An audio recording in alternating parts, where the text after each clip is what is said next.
Hello. Hello, Danielira. How are you? Good, although you know what I'm missing? Your brushes. No. Liquid. Oh, I think I left it'll it. be 1 second. Yeah. So sorry. Thank you, Danielira. Um, so we're gonna do the underpainting layer today, but in truth, um, I'm just not happy with the drawing. I really am not. So, gracias, Danielira. So I was telling everyone, Danielira, that I'm not really happy with the underdrawing. Really? Yeah, no. Why is it? Like, try to word out Oh, what you don't like. no. If I see the drawing, that's a terrible thing to say. I wish like my mind wouldn't go there. If I see my drawing, I don't feel too bad about it. I know I struggled and I know there's a tons of things that I missed yesterday, but I don't feel terribly bad. Like Mm-hmm. I look at it and I go like, okay, I can work from this 100%. But But when I look at the picture I took of Fed, I don't like it. And I don't like that I'm changing opinions when I compare it to the photo because that shouldn't be the case. so you think you like your drawing, but you don't feel it goes with the picture, Well, maybe I see like with something. what you wanted from Right. the picture, what you liked from the Well, picture. here's, and I'm going to try to verbalize this, even though is I think it's kind of difficult, but mm, I really don't mind sticking to my reference too much. I think probably every single person that has watched our painted lives or videos knows that excuse me, in my process I usually take tons of chances and I like to experiment and I like to be expressive. And that means that a reference can be a starting point. And it's just that. It's a starting point. Um and I'm totally like when I hear myself say those things out loud, I'm like, yes, I 100% agree. Like that is what reference should be. Just not something that constrains you, but something that um, just really is like detonates, all these wonderful creative Like a endeavors. starting point. Yeah. But it's almost like a fuse. It's Mm-hmm. almost like, yeah, I have everything here, and you just light that up, and boom, you explode into myriad of directions. Mm-hmm. And I think that that's well, I was going to say that's the proper way, but there's no proper way to use a reference. You can use reference however the hell you want. But in my case, I've always enjoyed reference more when I let myself do whatever I want with it. And I hope this is my hope that when people ask me to do things, like for example um, the portrait rewards that we're doing, Yeah.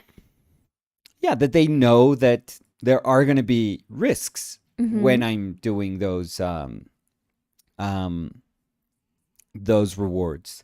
Like I am going to always take risks. I'm never going to judge if I got a likeness or if I was able to portray somebody effectively based on, okay, let's put some tracing paper or let's trace the photo and then put some tracing paper on top of my painting and see how much I missed. Mm-hmm. Or let's run it through Photoshop and then put a layer, a photo with the photo reference on another layer, and let's see how much I matched and how much I mismatched. Um, I've never. If you asked me to do that, I would be like, yeah, no, I'm sorry, but no, I'm not the person to do that. Like, I don't want to do that. Because also that's not what you look for No. with your painting. So Yeah, no. I've never. I don't know. I've never really understood that as being, exciting, or it's not exciting enough for me. mm-hmm. I'm sure that a ton of people find that super nice, you know? And usually people that are like very successful portrait painters, they are amazing at that. They're incredible at that. A lot of portrait painters do grid. A lot of portrait painters do use, projection because, I mean, it's such a tough job. To be honest, it's such a, I would say, discouraging job. It's such a, um, I don't know. I just don't feel it gives you back as much as you put in because you tend to realize in the end that people just want like this really nice version of themselves, and that's totally fine. Like with commissions? Yeah, yeah. Yeah. So, yeah, and traditional portraiture and painting has always sort of carried that torch. And I'm just not built for that. I really am not. I really, really am not. I mean, I think I can paint from the heart, and I can paint sweetness, and I can paint things that are warm, but I don't think I'll ever be able to just get somebody to really, really like one-to-one say, wow, that was my portrait. I'm gonna hire you for this, to make this portrait of a judge, or like this very formal portrait of like some sort of senator or politician or something. And I've done those jobs, which is the saddest part, but I've done enough of them to know that I'm just not good at them. So the sad thing is that I can see myself doing those jobs where I just needed to be super, super accurate. And I was able to do those jobs because if I wasn't able to do those jobs, they would have never received a single painting that I did. But so I understand what it means to be faithful, I guess, to a reference or to whatever starting point you're using. But then that clashes with me as a painter. But here's the thing. Sometimes in a reference, you'll see something that you want to try and translate. You want to capture and then bring it to painting. And it's like, I know that I'm seeing something in this particular photo that I would love to be able to get. And when I see the drawing, I'm like, it's not there. That's what bugs me. And I guess my brain is trying to tell me, like, don't think that whatever it is that you're looking for is just hidden underneath accuracy. It's not about accuracy. Accuracy, I mean, it matters up to some point, but I've seen enough, incredible portraits, maybe not like traditional or formal portraits, but just incredible portraiture that is, you can clearly see that accuracy or faithfulness was never really that important. It was just about, I don't know, it's like making a painting out of this, encounter with this person. It's I think that's when everything sort of melts together and makes sense. When it has to be a painting, and it's a painting that could have only happened because of that person that is being represented there. I find that like the perfect match of like, yes, that's a portrait. That's the representation of a human being. But I don't know. I'm just looking at this. I mean, and sadly, the more I look at it, the less it bothers me. But I'm going to go with my gut and know that something is bothering me. I can't not accept that something is bothering me. It was the same thing with Christina's painting. I just couldn't go to bed without, I looked at it and I was like, that nose is off. But don't you feel that maybe, I mean, also in Christina's portrait, but more in Fer's, it has to do with the fact that it's Fer, yeah, and you're seeing her growing.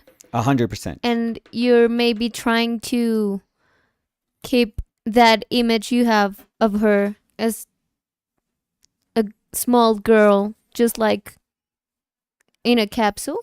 Because I think maybe that's something that happens. Yeah. And that happens a lot. And that I mean, I don't have kids, but I see how kids grow.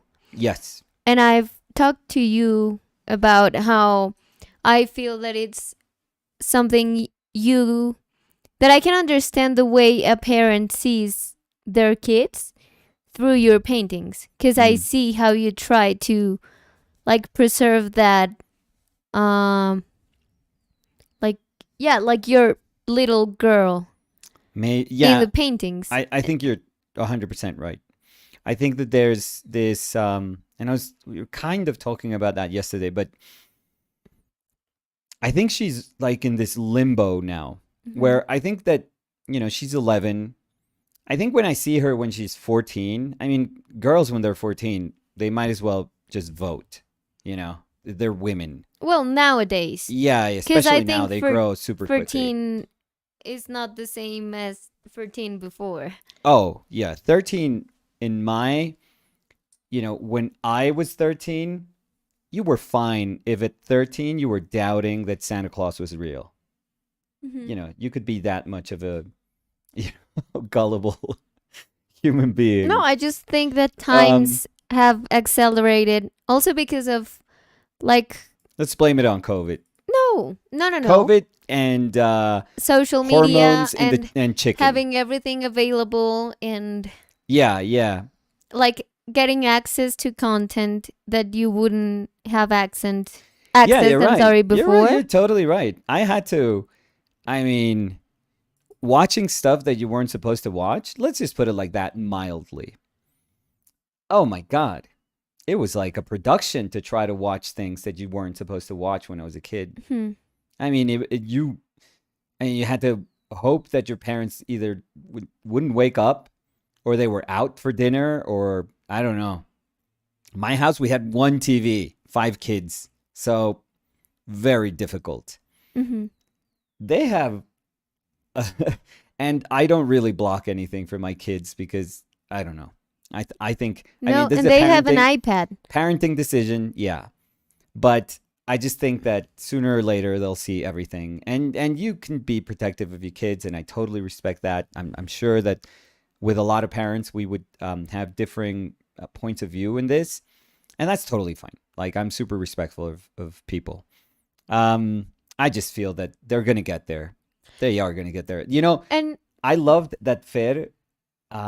She when was watching. TikTok, when she Well, she had, said, yeah, she was watching it. We, let her have like a TikTok account, and but she stopped. She was like, she closed it and she stopped. And I was always like asking her, don't, you can't follow anyone, you can't friend anyone that's not in your family. That was like a thing. And like, you if you can't have, accept you requests can't of accept requests, people. and if you Yeah. have conversations with people that seem weird, you have to show them to me And and, of and course tell me you about had them. the password and Yeah, yeah. And I everything. have So, like her email and her everything. I set it up. I actually have her email like, you know, in my email accounts. So yeah, so I'm being like protective still. But it was Fed herself that told me like one day, no, I no, remember that, I like, closed my TikTok account. Like I closed that account. I don't think I should watch TikTok. And I was like, what happened? She was like, I think I'm seeing things that I'm not supposed to see. And I thought that was amazing. yeah.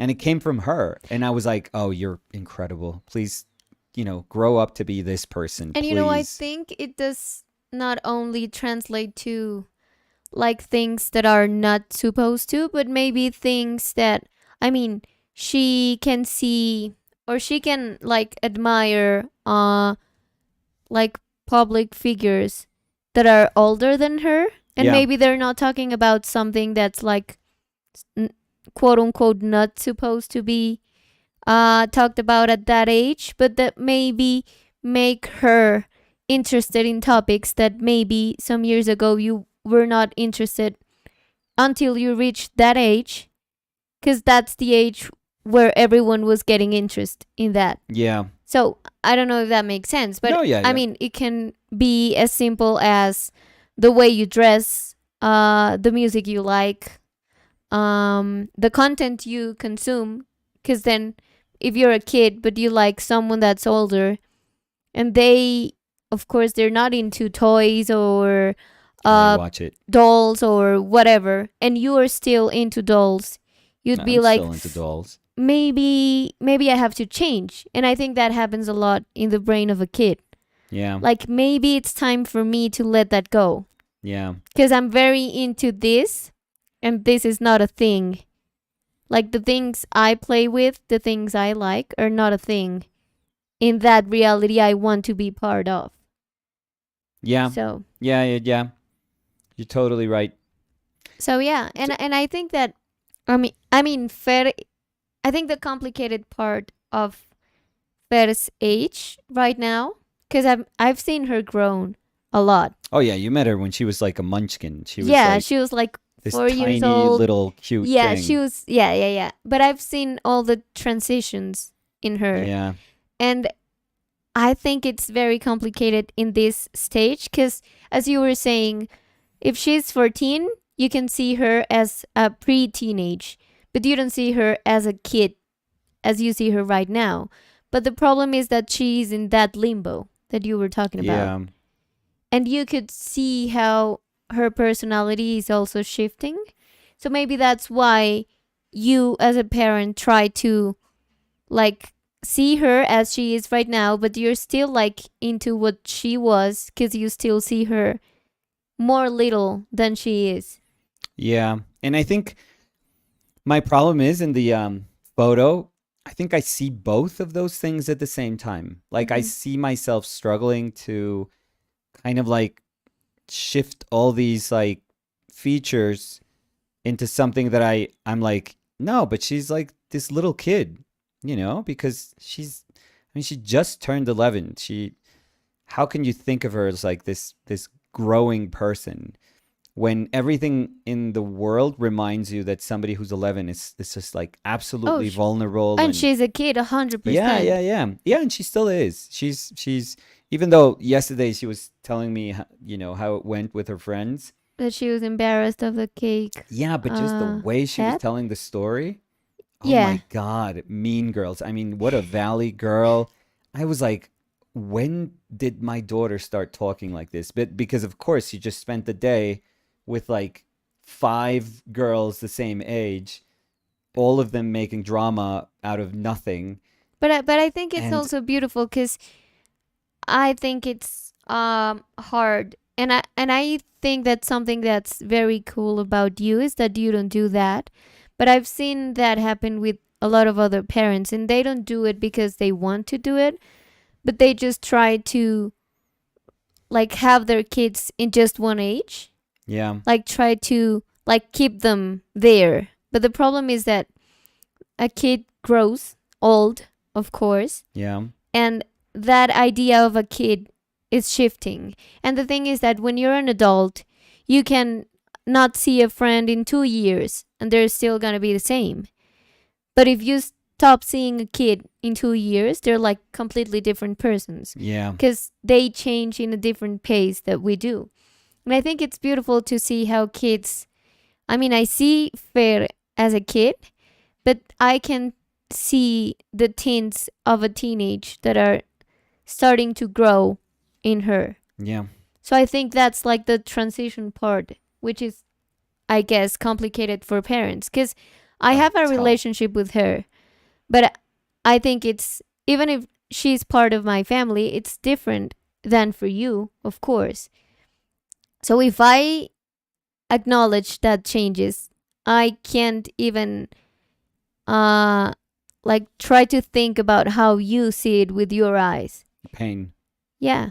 It's like pure pain. But I think, Constant I get the suffering. pain part, and I know that you're joking, but I think it's also very cool to see No, I haven't gotten like to that part. this little thing, this little baby thing Mm-mm. transform into a No. like a thinking human being that has an opinion, that has things Terrible. that they like, they dislike. No, I would That much rather can't like keep have the, a conversation, like a I want stable to keep conversation. the with caterpillar you. stage in her. Yeah. No. But I yeah. want to stretch that as long as I can. Yeah, so I think you're spot on with everything that you're saying. You really are.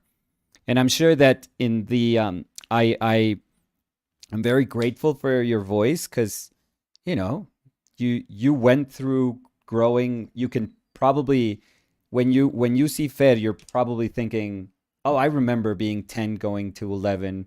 Or maybe Fer's 10 going to 11 is equivalent to your 13 going to 14 or whatever, Yeah, maybe, but I but understand. you see you're like, "Oh, I remember that." Mm-hmm. Because that's kind of what I do instinctively with Samu. Mm-hmm. Like when I see him and I go like, oh, I remember. Like he has bursts of anger that I remember. He has bursts of like just trying to be a wise ass that I remember. Like you're constantly trying to push limits Mm-hmm. and you're thinking you're funny, but you're not. You're being like disrespectful, but in your mind you're like, that was funny. Mm-hmm. When I see him like that, I'm like, oh, dude. Like I wish I could tell him, no, that wasn't funny, dude. Like trust me, that wasn't funny. Yeah, but But I that's know also that when I part was of. his, I know that when I was his age, I was like, it is funny. The thing is that you're old and you Mm-hmm. just don't get it. Like I would justify it to myself like that. So Yeah, because I think it's complicated when, as an adult, you forget that you were there once. yeah, Because as a kid, I remember thinking, like, they don't understand me. Like, they're really not paying attention to this thing that's making me have a hard time. And it's because, I mean, I've been there in that position that I'm like, that's not something to be, like, mad about. But I try to, like, go back and think, oh, but if I was that age, I might be reacting to that in that same way. right. So I think it's, for me, that's why it's super interesting to see Fer or Samu like having a lot of changes in their personality, because you can see in the moment you're like, ugh, but then you're like, oh yeah, but I've been there.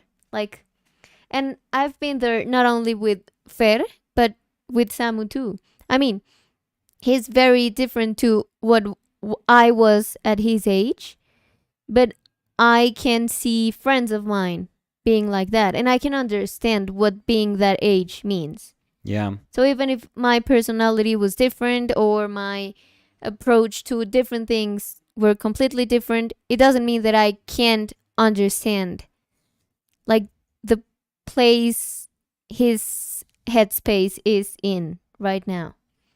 Yeah. Again, pain. Just pure pain. But but I guess that all of those things go into a painting of, and it doesn't have to be your kids. It's just paint people that you know or that you have known or that you have connected with or that you feel something strong for. I think good portraits have to deal with that. They just, or not good portraits, but because I'm sure that really good portraits have been done of complete strangers. Like, Mm-hmm. it's a painter that just met, the sitter, and I don't know, maybe they were able to read something in that person that was a surface level thing and maybe turn that into something that's super interesting. I'm sure that you don't need a lifetime of experiences, like shared experiences, to be able to paint someone and really, really get to their core. Um, I was shocked, for example, when we were in Rome.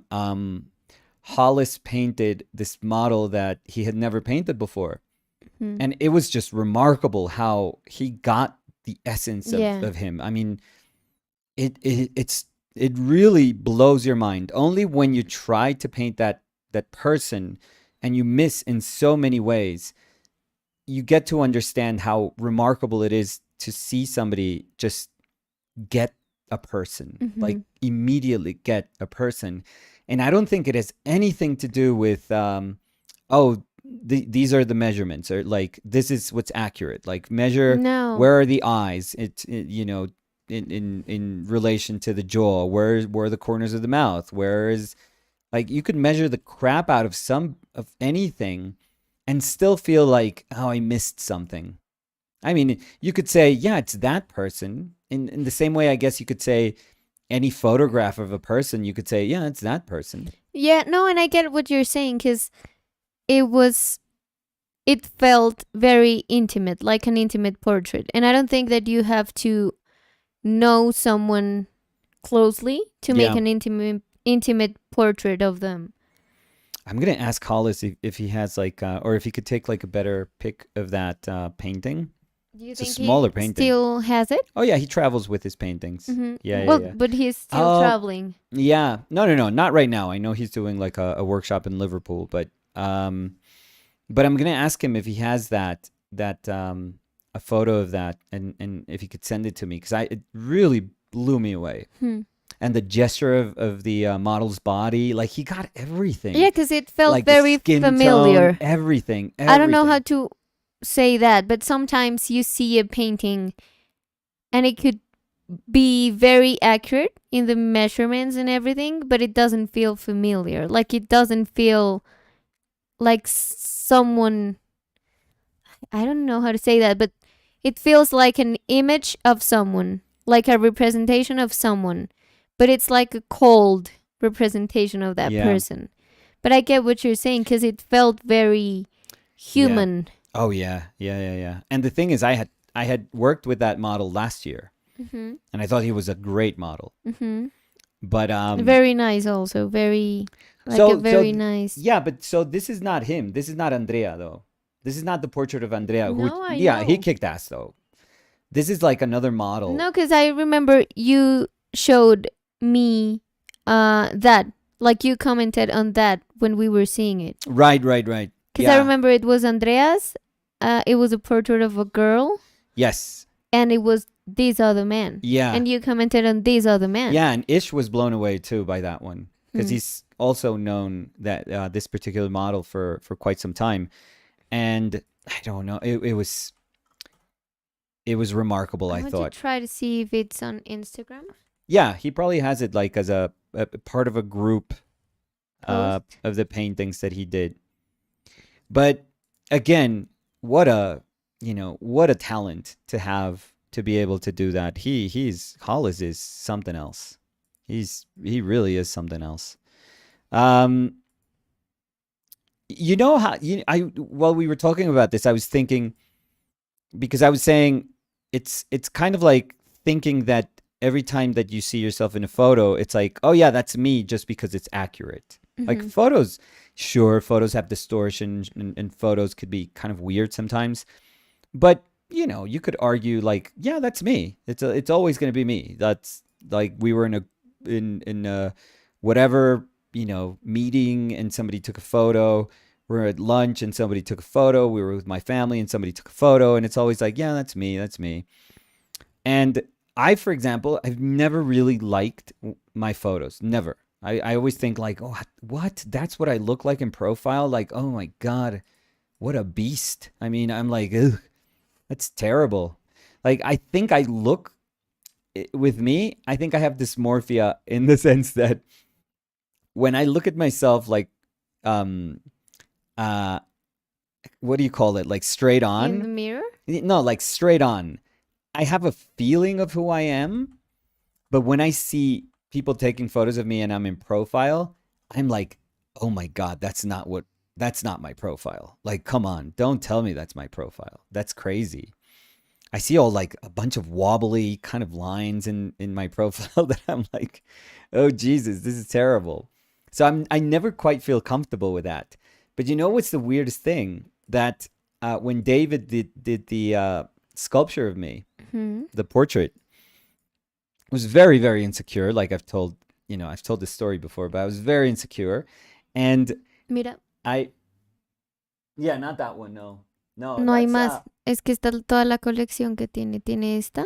No, that's the making. Le di like desde el tuyo, perdón. Oh, that's fine. Y tiene el de Andreas. Oh, so he doesn't have that No. one. Oh, bastard. I gotta tell him to send me a photo. No, not bastard, Nicolas. Oh, he's the bastard. Yeah, he's denying us from an amazing painting. No. I'll tell him that when he gets back, if he can send me like a good photo. This kid bastard. He's like the sweetest person. He's very nice. Yeah. He's very, very nice. No, but we'll see. We'll try to get him to send us a photo, or at least to post it.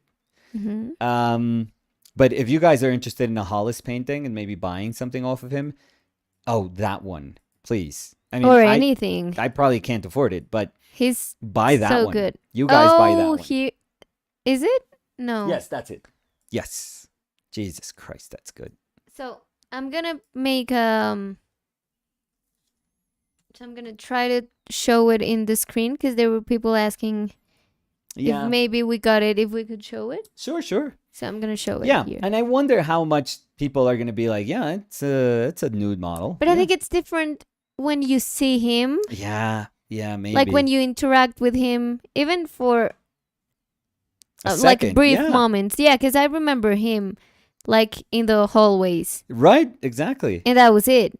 But then I saw the painting, and I was like, oh, Oof. that's Yeah, you got him. It's like you Yeah. captured somebody. You just literally captured somebody's soul or whatever you want to call it, or you could be romantic about it, but you got him. Like there's nothing you can do. You could say about that, but you got him. Yeah, if anyone's interested in a painting that's objectively good painting, if you're into like academies, I guess, because this is part of like these are paintings that are part of like an academic process. So, maybe it's not exactly what you would want out of a painting if you're wanting like narrative, or if you're wanting like, I don't know, like a bunch of chances taken in sort of like different, you could push different aspects of a painting when working outside of an academic setting. So maybe those are not super present, but if I could, like, I'm gonna be honest with you guys, and I'm not trying to push Hollis's work. Like, he doesn't need me to push his work. But if I could buy a painting off of him, I would buy that painting. Like, no brainer. There it is. Yeah, it would be a no brainer for me. Just everything about it is just perfect. Every single thing about that painting. And it's the same. It's the thing that you always say with paintings. Like, that's a good photo. But if you look at the painting is just, because Hollis paints with such a milky, kind of goopy ton of paint. It just feels like paint. Everything feels like blobs of paint. And you have no idea how he's able to like configure with just blobs of paint. Because it's like so fresh and creamy. It always and feels like, fresh. Always. It could be. It's like when you say delicious. It Oh, feels God, delicious. Yeah, that's it's a like definition of delish. Yeah. delish. Yeah. Anyways. So, what were we Oh, so I was saying trying to say? that I have never felt comfortable with those photos, but when David did that sculpture of me, I felt me. I felt it. And it's not because I don't think it's an idealized version of me. No, like, it's he did not. my It's cheeks, like he did like 100% you. my not shaving. He has my cap. Like, he did this incredible job at just understanding me. Yeah. But the way kind of like I understand myself in my brain, I don't even know if that makes sense. But like, I could go, we were at my family's like last weekend, and we could have taken 1,000 photos, and I could go through them and be like, yeah, I hate all of these. Like, I don't No, but like that any of happens these to me. photos. Because sometimes I see myself in the mirror, and that exact same day, someone takes a picture, and I'm like, am I that? Like that? Like, Yeah, I don't why see didn't myself. anyone tell me that I was really looking like this? Yeah. No, but I get it. And I think it's I mean, it is what you were talking about, body dysmorphia, because I think it's something you see of yourself, but it's not like people will see that picture and they're like, "Oh yeah, that doesn't feel like you." It's like, "No, that's you." And it's not because you look in your head better than what you really look. I don't think that's the point. But it's like, I think it's very weird to think about how we see ourselves, because we're not seeing all the time how we are, how we react, how we move, how our posture is. Yeah. So I think it's very interesting because it's like we don't even know ourselves as a whole. I don't Yeah. know how to say it. I mean, we live in our perspective, but we don't see how that living in our perspective translates to Yeah, you're in a right. body. Yeah. So, No, you're totally right. no, and I get what you're saying because sometimes I see photos and I'm like, what's that part of me? Like that, what? That Yeah. looks so weird. Like, Yeah, that bit of my body I didn't know. yeah. First time I see that bit of my body, it's And like, that are you happens. telling me that my belly does that all the time? And that happens a lot to me, at least with my face. Because it's like I can never see my face if it's not because of a reflection. So I'm not conscious of all the faces I do or all the gestures I use or how, I don't know, how my eyes move when I'm talking, all that kind of things that people do realize. And they just understand that as being you. It's like, Yeah. oh, no, you don't look weird. That's just you. But it's like if it was you seeing for the first time something new on you. So I don't know. Maybe I'm just No, no, no. No. like lost in words here, but I think that's very interesting. No, but I think we're both trying to put into words, how honestly how difficult it is to not just paint somebody. Because I do think that, that's shouldn't be any more or less difficult than just painting anything. Hmm. Honestly, if you tell me, hey, could you paint this portrait or this building? I'd be like, no, give me a portrait. Mm-hmm. Because I don't know what to do with buildings. I'm so overwhelmed. Mm-hmm. But and there's going to be other people that say portrait painting is like the hardest thing in painting. Mm-hmm. So I I constantly struggle to try to understand like where when we speak of essence, like where that lies in, Mm-hmm. or when we think of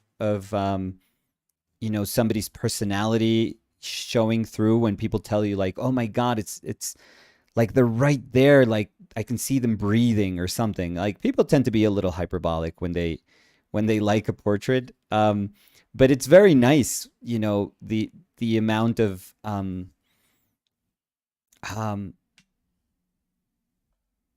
just it's not just like it's not admiration for what you're doing, it's just they feel it's almost like uncanny Mm-hmm. that in some way a painting can, Like tap into like this humanity. person could through painting, give me this thing that that it's like the feeling I get when I meet a person, when I see a person, when I go to lunch with them, when I interact with them. It's like, And what? also like they can give me something that I can't even word out what it is. Yeah. Because it's not like, oh, it's because of the way they painted the nose, the eyes, I don't know, the feeling of the flesh. No, it's not like that. It's like they painted the humanity, but I don't even know how to word out Yeah. what that is or where it relies in the painting.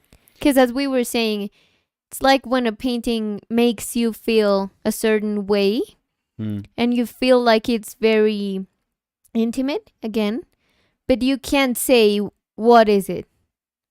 It's just like your reaction to that painting, but you can't say, because you can start to like dissect a painting and say, okay, this was the palette, so maybe it's not because of the palette, it's not because of the way of the brushstroke, it's not because of the subject matter. It's like something that relies underneath it all or on top of it all, but it's like a transparent Yeah. adhesion.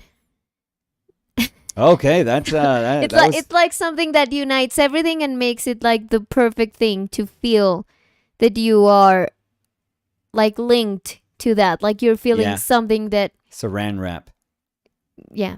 No, but you know what I'm I trying to know say. what you're I mean, saying. I know what it's you're hard to word it out. Yeah, and it's even harder to word it out in a language that's not mine. So, Oh, no. It's hard for you, hard for me. It's just I think it's, if it was easy, it would never feel like a struggle when you're trying to paint somebody, or when you say like, what I was trying to express at the beginning, like I'm just not comfortable because it escaped me. Like I have a feeling that this tiny little thing is just, it's this little bird that you're trying to capture, and you think you have it, and you want to like nurture it and say, no, I'm going to take care of you while I'm painting, and open your arm, your like fingers slightly, and it just like flies away.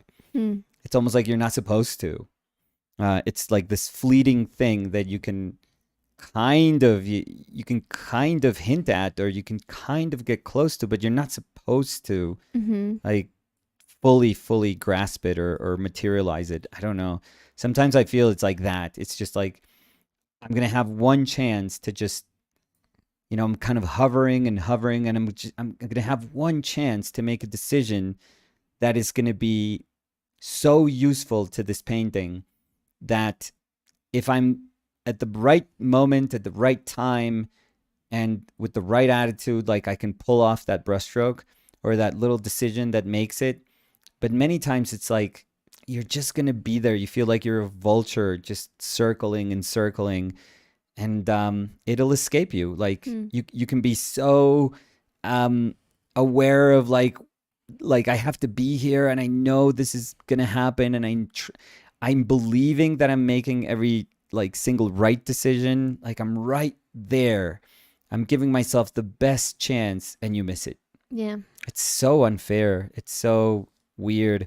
But I think it's supposed to be that way, just so that the times that you do get it, they feel incredible. Yeah, because it would be terrible to say like, okay, I'm going to like do this formula so I can speak about the humanity in this portrait. Because then like even if it sounds cheesy, but like the magic part of it, Yeah.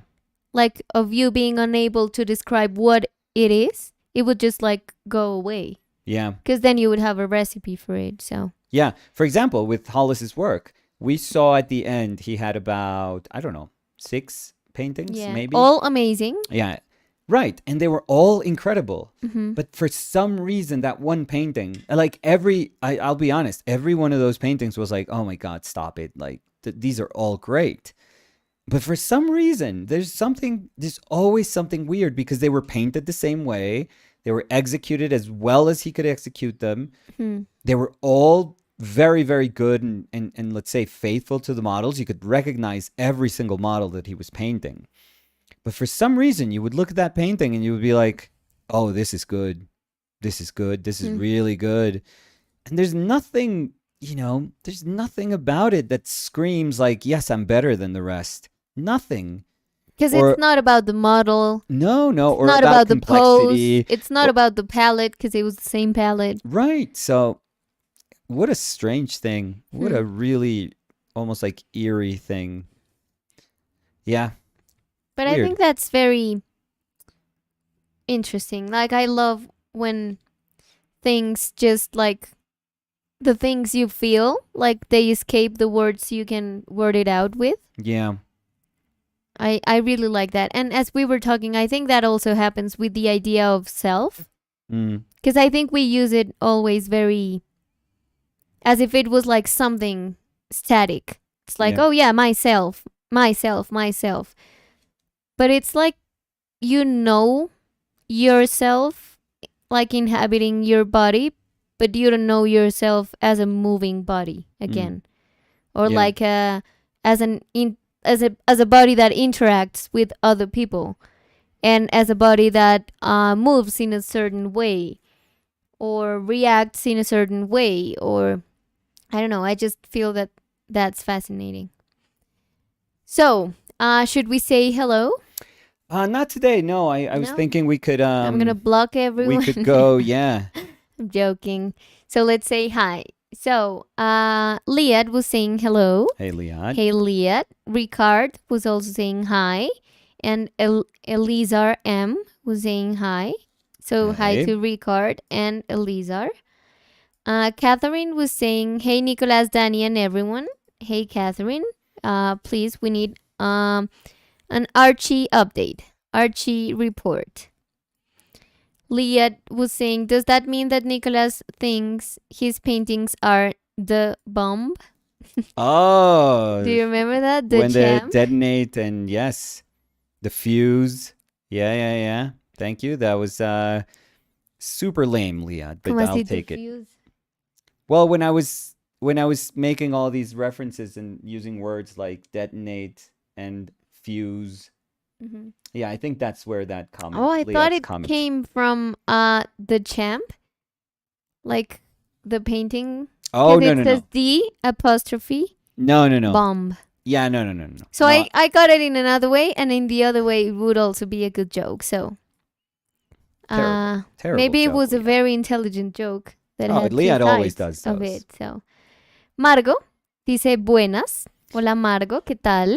Buena tarde, Margo. Dice Rosalind was saying hello, Nicholas and Danny in chat. Hey Rosalind, how are you today? How's everything right now? Yeah, workshop, classes, Packing, decisions, yes, changes, all of it. live, food, lunch. Okay, How's that's a lot. everything, Rosalind? Let us know, please, about every single thing we ask. Yeah. Okay, she's gone now. Strange. Unsubscribe. Yeah, strange how that happens. Jeff Acuff was saying, hola Nico y Dani, desde el aeropuerto en Bogotá. Wow, Jeff. Oh, you're here. Jeff the Bogotan. Yeah, that sounds very strange. Oh, you got in a And it kind of very a crappy Bogota weather. day. Yeah. Very, gray skies are here to say hello to you. Is it raining over there, Jeff? And how was the flight? Please let us know. I want to know something. So I want you to answer, but I want to know if people Pressure. could ask. What could answer to what I'm asking? I have to stop reading as I talk. I have to focus, do something, and then go back to read. You don't have to. Don't worry. No, because I start I read a word and then I say it out loud, and it does not make sense with what I'm trying to say. But what I was gonna say is I want to know what Jeff had as a meal in the airplane, because it's not a popular opinion, but I love airplane food. Yeah, no. And I want to know if someone here maybe probably the most unpopular opinion. also loves airplane food, because I think I've joked about this with Nicolas, but it's not really a joke. But no, not really. When I travel, my traveling experience starts with the meal in the airplane. It's like, yes. I'm like, no. Yeah, but I can have a double meal. You could eat everything that they give to me. Look, Victor Torres said airplane food is the best. Oh the best? It is the best. I don't know why it tastes so good. Maybe you have to eat whatever. Maybe it's the expectation. Maybe it's because you're hungry and you're like, it's the view. I'm dying it's here. The recycled air. And they just put this slop in front of you and you're the like, tight chair, I'm everything. eating this. Foldable table. This everything. Is so good. And your mom is also like that. She she's loves a huge it. fan of, she loves it too. And I love that when we were traveling, we were both excited, and you were like, nah. Yeah. My God. Sad people. Jasper's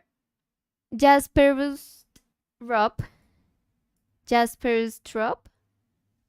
Okay, maybe.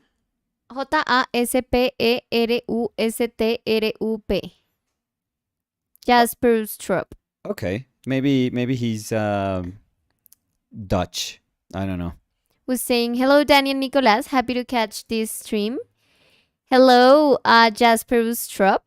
We're so happy to have you here. Please let me know if I'm doing a terrible job with the pronunciation of your username. I love it. They would have said yes. Yes, it's horrible. No, just yes. And that's it. Berika was saying, hi, everyone. Hey, Berika, how are you? Tani was saying, hey, guys, sorry I missed yesterday's live. Don't worry about it. Just finished a small watercolor doodle, and I'm about to start straightening up my living room. Oh, there we go. We need you here. Yeah, please come here. Please help us out. We need help with some vacuuming. No. We have to pass J Balvin, Yeah. which is our robot vacuum. Yeah. Because it's been on vacations for a while. I mean, let's not overwork the robot. That's how, them taking over start. Javier Ugarte dice, hola Dani y Nico. Hola Javier, ¿qué tal? Javier, hola. Sofía Centurión, que la vez pasada dije Sofía Cinturón por error diciéndole a Nicolás y creo que es lo máximo. ¿Se quedó? Sí. ¿Tú sabías que Sophie toca piano? No. Sophie toca piano. ¿Sí? Sí. No, pero Sofía es como... La verdad la estoy detestando hace todo. cada vez Sí, que y pone es más como... cosas. Y tengo 17 años, tengo 6 trabajos, Sí. dibujo, pinto, toco piano y Sí. como avena con canela y manzana. Sí, sí, creo que la detesto. Y uno acá comiendo Sí. como... No iba a decir lechona, pero nadie va a entender. No importa. Sophie dice, hola chicos, quería pasar a saludarlos y pedirles disculpas. ¿Qué? Si dije algo que les molestó o fue un mensaje muy largo en Instagram en relación... No, Uy, Sophie. No, ¿sabes qué pasa? La verdad es que estamos súper embolatados, tampoco sé si se entienda, como súper ocupados ahorita con lo del libro. Sí. Todo el tiempo que no estamos haciendo las transmisiones, Nicolás está pintando y yo me estoy encargando de como todo lo del diseño del libro. Entonces hemos estado, o sea, con la cabeza en eso, pero no, Sofi, qué pena contigo más bien por no haber respondido, pero hoy la leemos y Sí. pues tan pronto podamos te respondemos, pero no, ¿cómo se te ocurre que nos va a molestar? No, Sofi, incluso hay como otra persona también que le dio una respuesta. Ujú. Y lo que pasa es que yo no puedo, si no puedo responder bien, yo digo no. O sea, Sí, en este momento, por ejemplo, pinté, luego hicimos un video, luego hago otra pintura. Y es que digamos por las noches, hay veces le digo a Dani, uy, ya estoy mamado, estoy sí. Y que no doy digamos, más. hoy para explicar un poquito. Hoy yo tuve una cita al odontólogo. Nicolás estaba pintando por la mañana. Después yo llegué, hicimos lo del almuerzo, almorzamos, pedí un permiso al ministerio mientras tú le echaste liquid a unas pinturas. Sí, Estamos haciendo la transmisión. Cuando terminemos, tengo que hacer tengo los que hacer empaques. yo los permisos escritos de los recibos de los envíos. Nicolás tiene que hacer los empaques y después en algún momento tenemos que dormir. Entonces, sí, pero no, ¿cómo se te ocurre, Sofía? Nunca nos va a molestar un mensaje largo. No. Entonces, Pero bueno, y Sofía dice, qué pena, disculpa si dije algo que les molestó, no, fue un mensaje muy largo en Instagram. cero. En relación a la pregunta que les hice, quedé preocupada. No. Besos grandes y veré el stream cuando llegue a casa. No, Sofi, por Dios. Por Dios. Bueno, ahora no he leído el mensaje. Ahorita el mensaje es... Son lo peor. Mentiras. Sí, perros. Sí. No, Sofi, no te preocupes. Y apenas podamos, doña Sofía Cinturón, le respondemos el mensajito.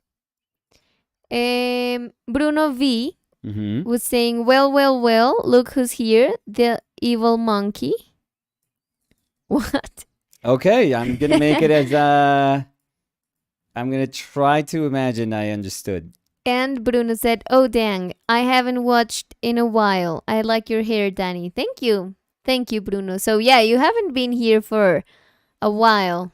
Because I mean, you could even see my roots showing. So it's been a while. But happy to have you back here. What's the evil monkey I thing? have no idea. No? Well, look who's here, the evil monkey. Maybe he calls himself like that. It's like when Sophie said, She I opened just the door? arrived. Like Hello. she slammed open the door. So Can I you slam googled open a door? slam open. Yeah, Yes. because Yeah. it would slam with the wall. Against the wall, Yeah. maybe. Yeah. Evil monkey, and I see.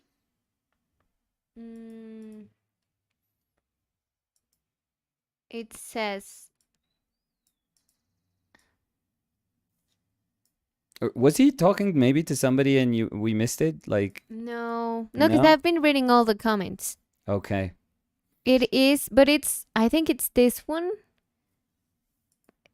And Like the It's Avatar? from Family Guy. I mean, it's Okay. called Evil Monkey. So maybe they're like, no, that's like a saying or something. But No, I I have just no found idea. this. I have no idea. Mm, or maybe I'm the evil monkey? Or maybe I am. Or maybe Maybe. Fer. Fair? Your Maybe there's an hand? evil monkey in the Your palette. photoshopped hand? Which tattoo could be an evil monkey? I don't. Or in the back? Maybe the figures that are showing look like the evil Maybe. monkey? Well, Hellboy is an evil monkey. No, but you can't see Hellboy. No? No, you can see Merman. Okay. I don't even see. You can. Oh. I kicked my throat with What? the arm of the microphone. Oh, you It's like trying to go closer. oh No, you like hit it. You hit it. what did I kick? You kicked it. I Yeah. kicked. I was like, how did you kick your throat? I could do that. I'm guessing you can. Yeah. Yeah. So I Julian would go to the Cabrera, hospital. Like, what happened to you? I tried to kick my throat. and I'm bad of my back. That would be you. Yes. Julian Cabrera was saying, hello, Danny, Nico, and chat. Hey, Julian, how are you? How's the weather today in El Huila? Liad was saying, wait. Wait. Are you telling me that Santa isn't real? It is? No, spoilers. Everything no. you want to be real is real. Okay. Liad. So, because we don't know if we have maybe Maisha. No, I think we should we are okay by spoiling Skipping that question, I would say. Maybe my little cousin is like, that. what? I don't know if we are a kid-friendly podcast. Podcast? Live stream. Wow. Javier Ugarte dice, Nico, ¿me puedes dar algunos usos y bondades del Raw Umber? No lo uso porque seca muy lento, pero Seca parece muy que es rápido. muy útil para agrizar colores y otras funciones. Gracias. No, seca rapidísimo. La tierra de sombra natural. Raúl, perdón. Javier, perdón, es que Javier. estaba tomando agua. No, Javier, la tierra de sombra natural seca rapidísimo. Es de las tierras que más rápido seca. Más rápido seca. Incluso hay mucha gente que le fastidia eso. Como que absorbe mucho, como el aceite. Se vuelve como muy mate cuando está secando, cuando se oxida. Hay mucha gente que esa es la razón por la que no le gusta. Pero no, la tierra de sombra seca rapidísimo. O sea, muy rápido. Estoy tratando de pensar en tierras que sean problemáticas en secado. Y no sé, como tierras que se demoren resto en secar. Normalmente las tierras, como todos esos óxidos ferrosos, que pueden tener otros minerales ahí, pero tienden a ser relativamente rápidas en secado. Entonces yo diría que secado no es un problema. A la gente no le gusta es porque a la gente, digamos, le gusta usar el croma del color para agrizar. Entonces prefieren partir desde un color que tiene una saturación muy alta, mezclarlo con complementarios o hacer mezclas terciarias para llegar como a unos grises más matizados. Pero a mí se me hace súper bonito como un gris, digamos que como los grises que uno logra sin que la tierra de sombra sea neutra porque no lo es, o sea, tiende mucho al cálido. Creo que eso es como muy obvio y si ven la paleta en este momento, aunque pues no sé qué tanto se pueda juzgar la paleta por la pantalla, pero es un color que cuando está transparente tiende a ser como mucho más cálido y obviamente si se mezcla con el blanco y en particular con el blanco de titanio que es muy frío, se vuelve un color bien bonito, muy neutro. No perfectamente neutro. Es mucho más neutro el pardo Van Dyke o el Castle Earth, el tierra de Castle, pienso yo. Pero lo bonito que tiende a ser el tierra de sombra para hablar como de bondades es que cuando uno la mezcla con otros matices, no tiene como una incidencia muy marcada sobre el matiz resultante. Es decir, si yo trato de mezclar con un amarillo, seguramente se va a volver un poquito verdoso, pero yo puedo oscurecer un amarillo sin que varíe tanto el matiz, sin que el matiz como que se me esté convirtiendo en otro. Si yo agriso con un tierra de sombra un rojo, pasa lo mismo. Si lo hago con un azul, pasa lo mismo. Si lo hago con un verde, pasa lo mismo. Si lo hago con un naranja, pasa lo mismo. Entonces, eh, en términos de su uso en una paleta, mm, lo más bonito, las cosas más bonitas que tiene es que puede ser como, puede utilizarse para, para agrizar sin que se vire el matiz. Ese es como el más importante. Pues sin que se vire, digamos, de una manera tan pronunciada como uno vería que se vira el matiz cuando uno está mezclando complementarios. Por ejemplo, si yo uso un rojo y un verde para tratar de hacer grises, mis grises siempre van a ser gris rojo o gris verde. O sea, es muy complejo llegar a un neutro neutro. Entonces, como es muy complejo llegar a un neutro neutro, cuando uno está mezclando, cuando uno quiere bajarle la intensidad a un rojo y está utilizando un verde, digamos, uno está utilizando un rojo de cadmio y va a utilizar un verde cinnabar para tratar de cancelarlo un poquito, como de agrizarlo un poquito, de bajarle esa saturación. Si uno, o sea, hay un punto donde si uno empieza a usar un poquitico más del verde que uno debería, la mezcla ya se vuelve un verde gris. Entonces, uno se empieza a dar cuenta que el margen es muy pequeño donde uno puede empezar a grisar ese rojo, pero que rápidamente se va a convertir como en un gris, en una mezcla que eh, se torna hacia el verde. Entonces, no es lo mismo que sucede cuando uno usa tierra de sombra, donde uno siempre puede mantener el rojo como el matiz dominante estable. O sea, nunca vira a nada. Con los amarillos y particular con amarillos, digamos, muy claros, yo creería que sí vira un poquitico, de pronto se puede volver un poquitico verdoso. Incluso hay unos tierras de sombra que hay veces les echan negro, entonces pues si eso pasara, uno entiende cómo, o sea, si uno comprara ese tierra de sombra, yo creo que uno comprende cómo el utilizarlo haría que un amarillo se vuelva verde. Eso yo creo que sería como súper obvio. Pero, pero no, de resto, a mí se me hace que es muy bondadoso el tierra de sombra. Darian Gallardo Mmm, dice, hola a todos, buenas tardes. Garián Gallardo, Hola buenas. Darian, ¿qué tal? Parezco como en el puente peatonal. Te estás poniendo y quitando, poniendo, quitando, poniendo, Sí. quitando. Y lo peor es que la imagen se altera un poquito, porque Como yo me altero cuando te pones, te quitas, te no, tú te pones. alteras más que la imagen. Yo creo. Ah, ah, ah, Bueno, sin ah. la editorial, por favor. No, pues toca, ya que tú me das papaya, papaya given, ¿no qué? Papaya Party. Papaya party.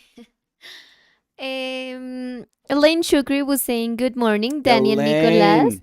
Hey Elaine, I how saw are you? Elaine send me a pic. She got the Renoleta.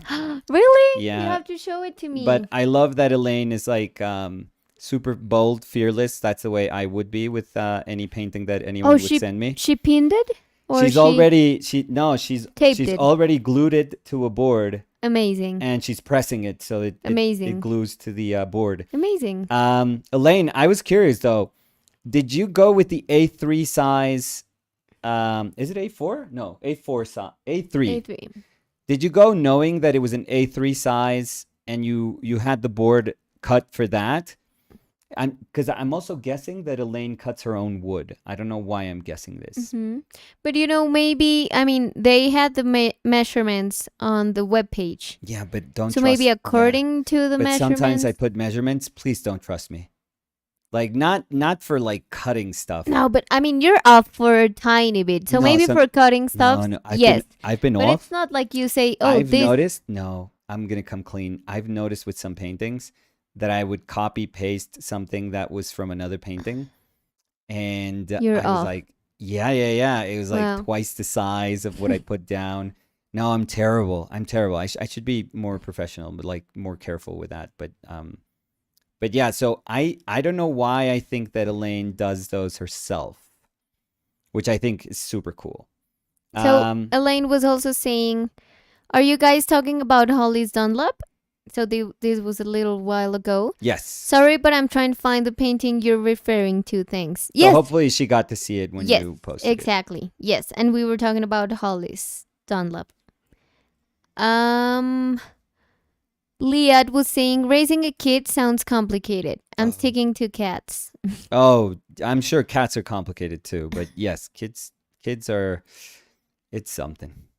Bruno V dice buenas. Hola, Bruno. Bruno. Bruno, por favor, nos explica lo del Evil Monkey. Quiero saber. Serene CK was saying buenas tardes.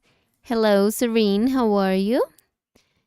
Gabriel González dice saluditos. Buenas tardes, Dani, Nico y toda la comunidad. Hola, Gabriel. ¿Qué tal? Wow, está Jair Piñeros. Hace ¿País rato. Llanero? No, País Llanero no está.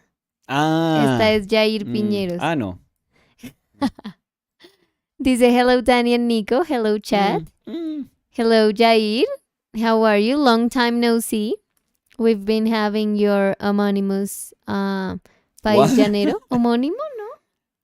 I think you say what is it? Homónimos? No, like homonym. Homonym? Yes. Well, homónimo. Yeah, but I loved your homonymous Bosch. Yeah, I love that. Homonym. Yeah. Your homonym. Oh, please say homonymous. Please. Well, you know I'm still going to say it because I'm going to forget love it. it. I love your words. But I mean, homónimo. Well, but it's another language, so. Well, of course I mean, know. you could always. Thank you. Of course, I know it's another language. I know, but you could always make that argument for anything then. It's like, come on, it's my language. Why doesn't it sound exactly like my language? Cosette Pineda was saying hello. Hola, Cosette. ¿Qué tal? Molly Wellander. Cosette. Molly, Cosette, una pregunta. ¿Cosette ha probado el cocosete? ¿O allá no se consigue? Yo creo que no. Cocosete. Eso es de aquí, de Venezuela. Es delicioso. Sí. Molly Wellander was saying, hola.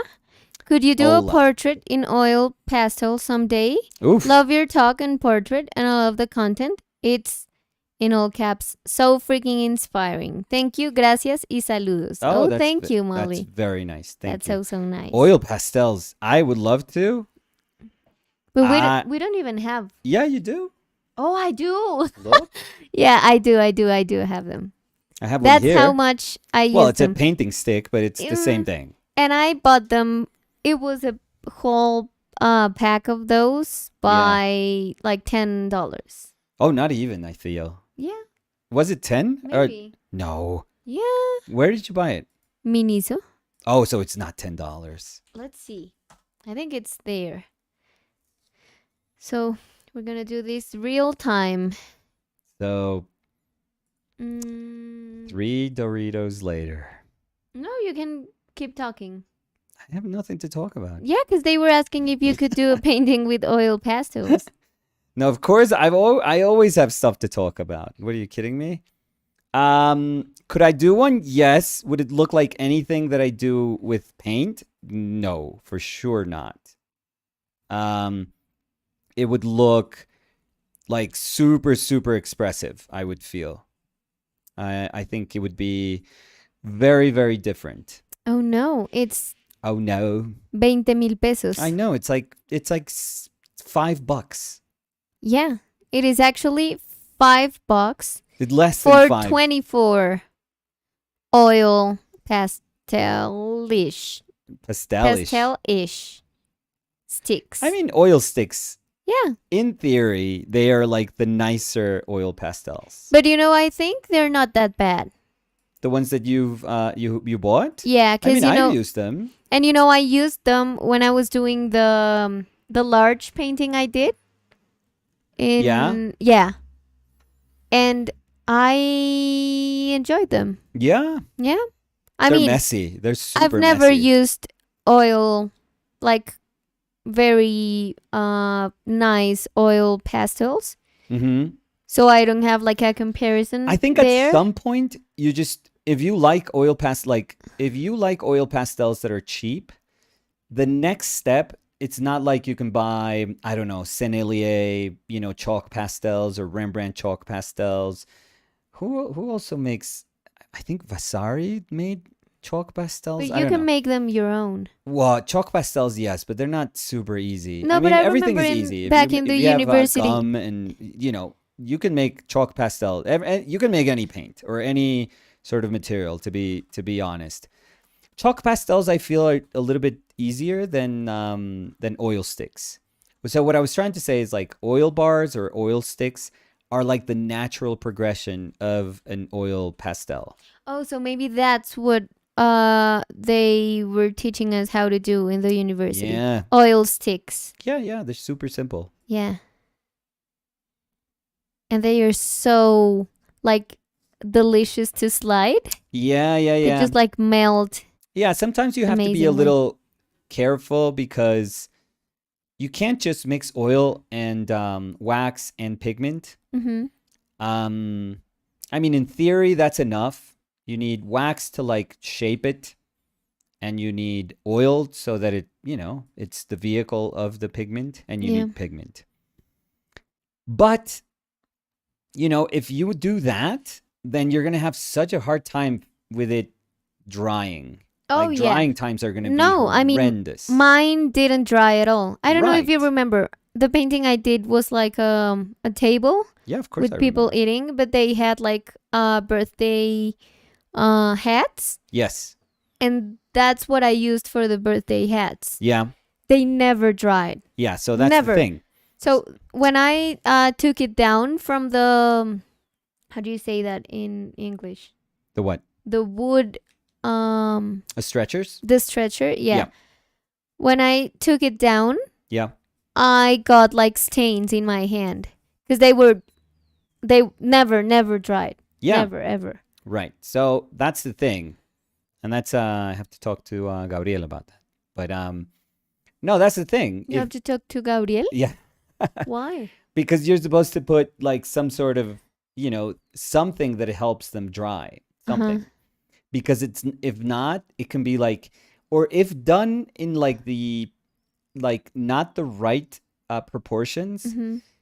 then it's either going to be like a very waxy, drawing tool almost that it just feels very, very hard and you just kind of like draw with it, but you don't feel like you're putting enough color down. Or if you favor, or let's say if it's like too pigment heavy or too oil heavy, Mm-hmm. it's going to be a mess because if it's too oil heavy, then oh my god, like you could stay for weeks or months just waiting for a ton of oil Oh, but just I to used the dry. ones I bought. You bought? Los de Miniso. Oh, you use these? Yeah, they never dried.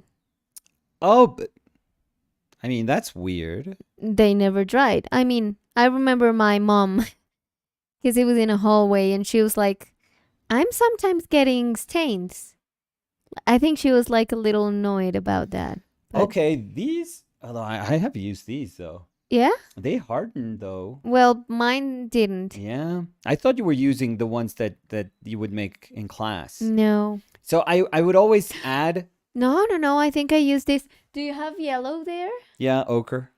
No. Like a super, it's like a bismuth yellow. Oh no. Because I don't maybe know. I remember I run I out think it's in the of the one I closet, used. right? So if I run out of that one, if you don't have that one, it's because I used those. Yeah. I'm sorry, but I want to do something. I Yeah. want to zoom in a little bit. But keep talking. Yeah. So, oil sticks. I've been wanting to buy oil sticks for the longest time, but that's like buying a new palette because they're expensive. Like if you buy good ones, good oil sticks tend to be super expensive. So,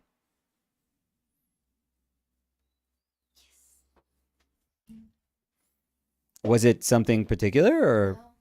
I just wanted to, because we can with that lens. Oh, So I there was we like, go. oh, we can just like go a Why little did you bit. do it? Just because we We can. can. Yeah, I mean, it's our channel, we can do anything. our lens. I'm joking. But no, I wanted to. I wanted to, Change it up a little bit. yeah, spice it up a little. Okay. A zoom. Isn't that the way you say it? Like spice it up? Yeah, yeah, yeah. I just never associated spicing something up with zooming into something, but Well. sure, sure. I mean, you're the cinematographer here, so Oh, I thought you were going to director of say you are photography. the English You're the expert director. here. No, you're the director, And the so English expert. I have so- no say on this, so trust you. So let's see. Elaine was saying, I don't cut my own boards, but I do have a lot of wooden panels boards of many different sizes that I collect over time. Okay. And I saw, Elaine, and this is the bad thing about sending somebody a photo, that you collect, or maybe it's you or maybe it's somebody that's with you, the Spectrum annual books. So you're into, or maybe the person that collects them, or maybe used to be into sci-fi illustration, fantasy illustration. Yeah, 'cause Spectrum is specialized on that. So let's see. I'm going to go back to where I was. So Serency K was saying, what do you use to thin paint like this? So I'm using Alkyd Alkyd medium. medium, yeah. So the Alkyd medium that I'm using is the Winsor Newton one, which is the product is Liquin. Yes. XOXO. So and just to sorry. say before maybe somebody asks, so my ground, my imprimatura, is just a thin layer of liquid that I did this morning, and it's not quite dry, but it's actually touch dry. So I did it in the morning, and it's already like super paintable. Like I can paint on top of this. But let me show you. I guess this way you would know. Like let's do this. Even though I'm not supposed to, but let's see if I can pick it up. With what? With just more liquid and a brush. Oh, okay. I'm just looking for a. So if I use like straight liquid, which is this, and if I scrub Un it. poquito más abajo, porfis. Okay. Es que So if como I dice use zoom. straight liquid and I scrub it, oh my God. Oh, that is set. Yeah, so it's dry. Oh, crap. That's crazy. That is crazy. I thought it would lift. That shows you how strong liquid is when it oxidizes. Like it transforms. Because obviously there's a solvent in the liquid. And this has a couple of hours. Like I'm sure I did this at around, I don't know, 9 o'clock maybe this morning. And how many hours has it passed? Like 5 hours maybe? So 5 hours later. No, ya las 4. Yeah, so 6 hours later, it is so dry that it's not only touch dry. I mean, it's a little tacky. I don't know if you could hear it, but so that there's a little tack to it. But it has transformed, and the easiest way to show you that it has transformed and how difficult it is to lift it when it transforms is exactly what I just did. It's crazy. Like it's very, very quick. It's a gel medium. It's a medium that usually gels and dries. And as it dries, remember, it's like transforming. So I would have thought 5 hours, 6 hours is not nearly enough for this to set. And I guess it is. That's crazy. So what is the implication of that? That you don't lift your underlayer. There's no way I can lift it. I was scrubbing with just pure liquid. And if this was like a regular painting, if this was like terps, underneath, and I have like I don't know, linseed oil in like 50-50 mixed with terps. If I take terps and I start scrubbing on my ground, I lift my ground. If I take that medium, 50% like 1-to-1 linseed oil and terps, and I scrub it on my ground, I lift it because there's so much solvent in there. If I take Domar varnish and I start scrubbing my ground, it will lift it because there's so much there's so much solvent in Domar varnish. So, wow. I'm actually like, I don't know if impressed or worried or a mix of those two. But yeah, pretty amazing. Chris Talley and Kaylee TV was saying, hi, I love your hair color. Thank you. Thank you. Oh, thank you so much. thought that was for me. You can show yours, but the thing is that My hair color is called scalp. We've been seeing, but it's not your hair color. It's the cap. Right. It's not your hair color. No. And like we've always said, it looks like an eclipsing testicle. No, when Nicolas. my head shows in frame. Mm-mm. It's very scary. No, right now, no. It very, looks very like scary. like fuzz, like a little fuzz. Peach fuzz? Yeah, but it's because it's out of focus. Okay. So it looks like little something moving there. Okay, so if we put those two together, it's like a testicle-ish peach. Or a peachy testicle. No, because it's not peachy. It's just fuzzy, but it doesn't look like a peach. Okay, are we talking about Different- testicles now or still in Nicolas. my head? No. Now this is not a kid's Kids can say testicle appropriate and it's video. totally fine.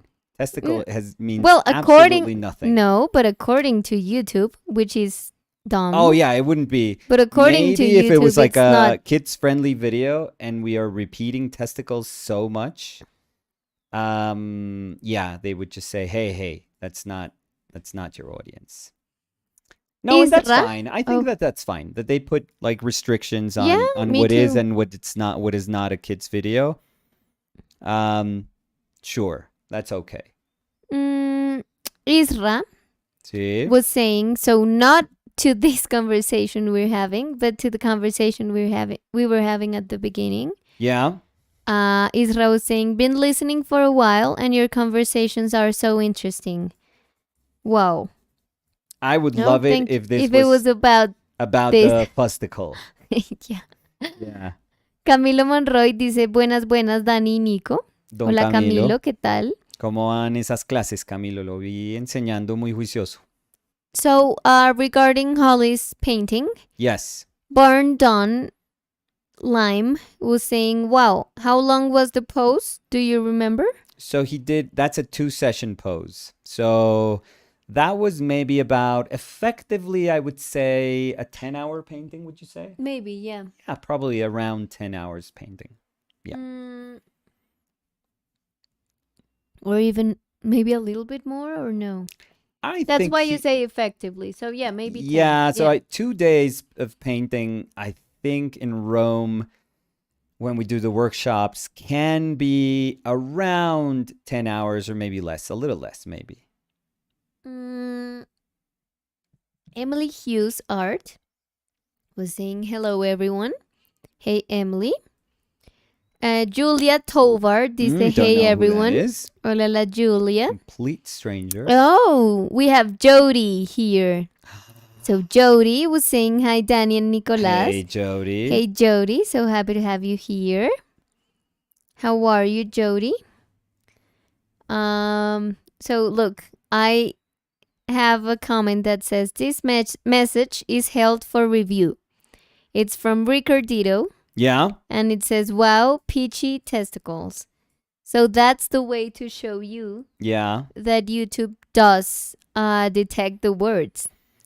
I mean, I think YouTube recognizes my leafy my leaf veiled boy and his intentions, but not mine. I am being very clinical. So I'm gonna Absolutely show clinical when I say testicle. Clinical. So anatomical. Nothing weird about it. Just I'm talking about a part of the body So Roslyn was Yes. saying, ha ha ha, I'm good, guys. Busy but good. And Roslyn was saying, I'm finding the way you approach the underpainting super informative. Oh, thank you. Let's see. Julia Tovar was saying, I also enjoy it a lot. And I do think that it has to do with the excitement of it all when we were talking about airplane food. Okay. Robin. Hey, Robin. How are you?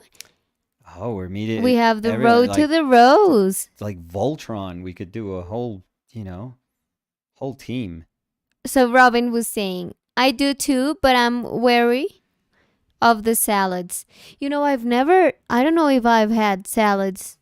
I try not to touch a salad in a plane. But we had, when we were traveling, I think it was to Spain, Yeah. we had like a veggie pasta, Right. which was really good. Well, Really good.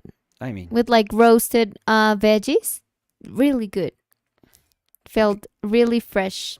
oh, I'm sure. Flavorful. Like, from the tarmac to the plate. I think it was really good.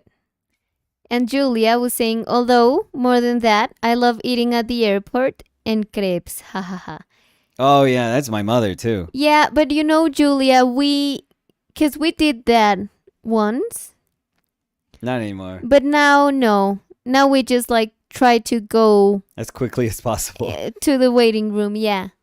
As soon as we can. So Catherine, talking about Archie.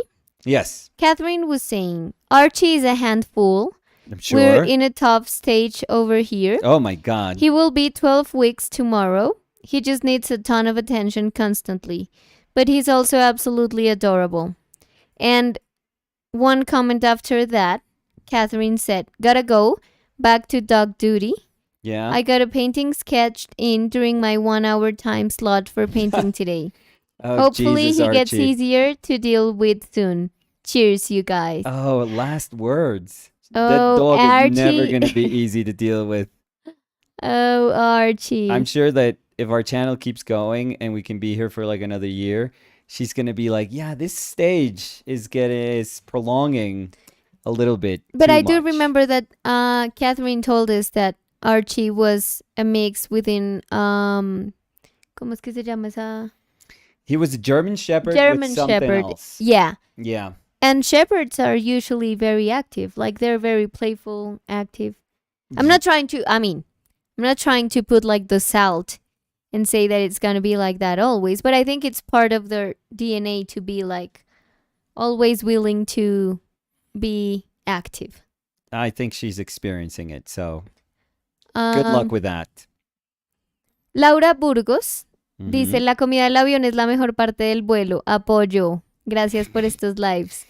Me So encanta I'm que so Laura, happy. Me alegra mucho saber que a tanta gente le gusta la comida. tanta del- gente te han respondido 2 personas. Claro que no. So we have Laura, Yeah. who enjoys airplane food.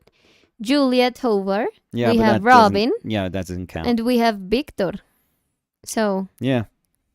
I mean, There you go. You That's could a all ton. take like the aisle seats and just aisle go seats? crazy. Or Why, just like a whole row. A why whole would row. we take the aisle seats? Yeah, I was trying to if say you a get whole row. food in every single seat. Oh, thank you. I Nicolas. was going to say like a whole row. Take a whole row and just take photos of your food and Oh, and with the pasta, they Oh, we're gave still- us Okay. like warm bread, milk. which was really good. Really, really good.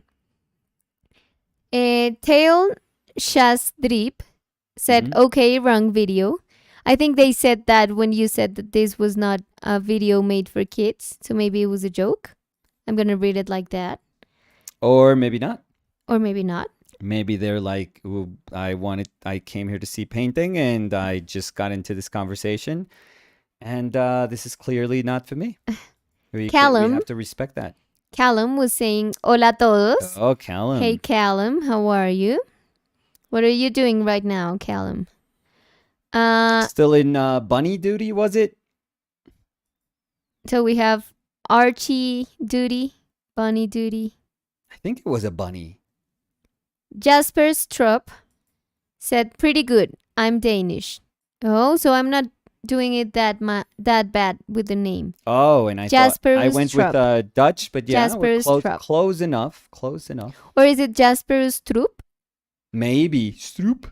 Jasperus Troop? Maybe. Maybe. Roslyn. Oh no, I already read that comment. Jose Alfonso Alves da Silva Ooh. was saying, my name, Jose Alfonso Alves da Silva, City, Ceilândia Norte, Brasilia, DF, Brazil. So hey, Jose, Yeah, how are you? he said hi like a beauty queen. That's awesome. I love that. No, Yeah. he's introducing I himself. know, but I like that. Um. Very pageant-like. So Jose was also saying maybe they can let us know.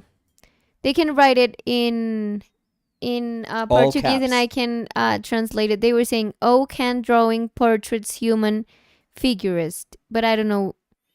So maybe I'm not getting what they're saying. So maybe they can explain to us. Or what they were can, trying to or say. write it in Portuguese. That's and what I we'll, was we'll saying, do, and I yeah. could do the translate. Oh, Well, not jeez. me. Oh, I could do the Google I could do Translate. it. I could so. do it.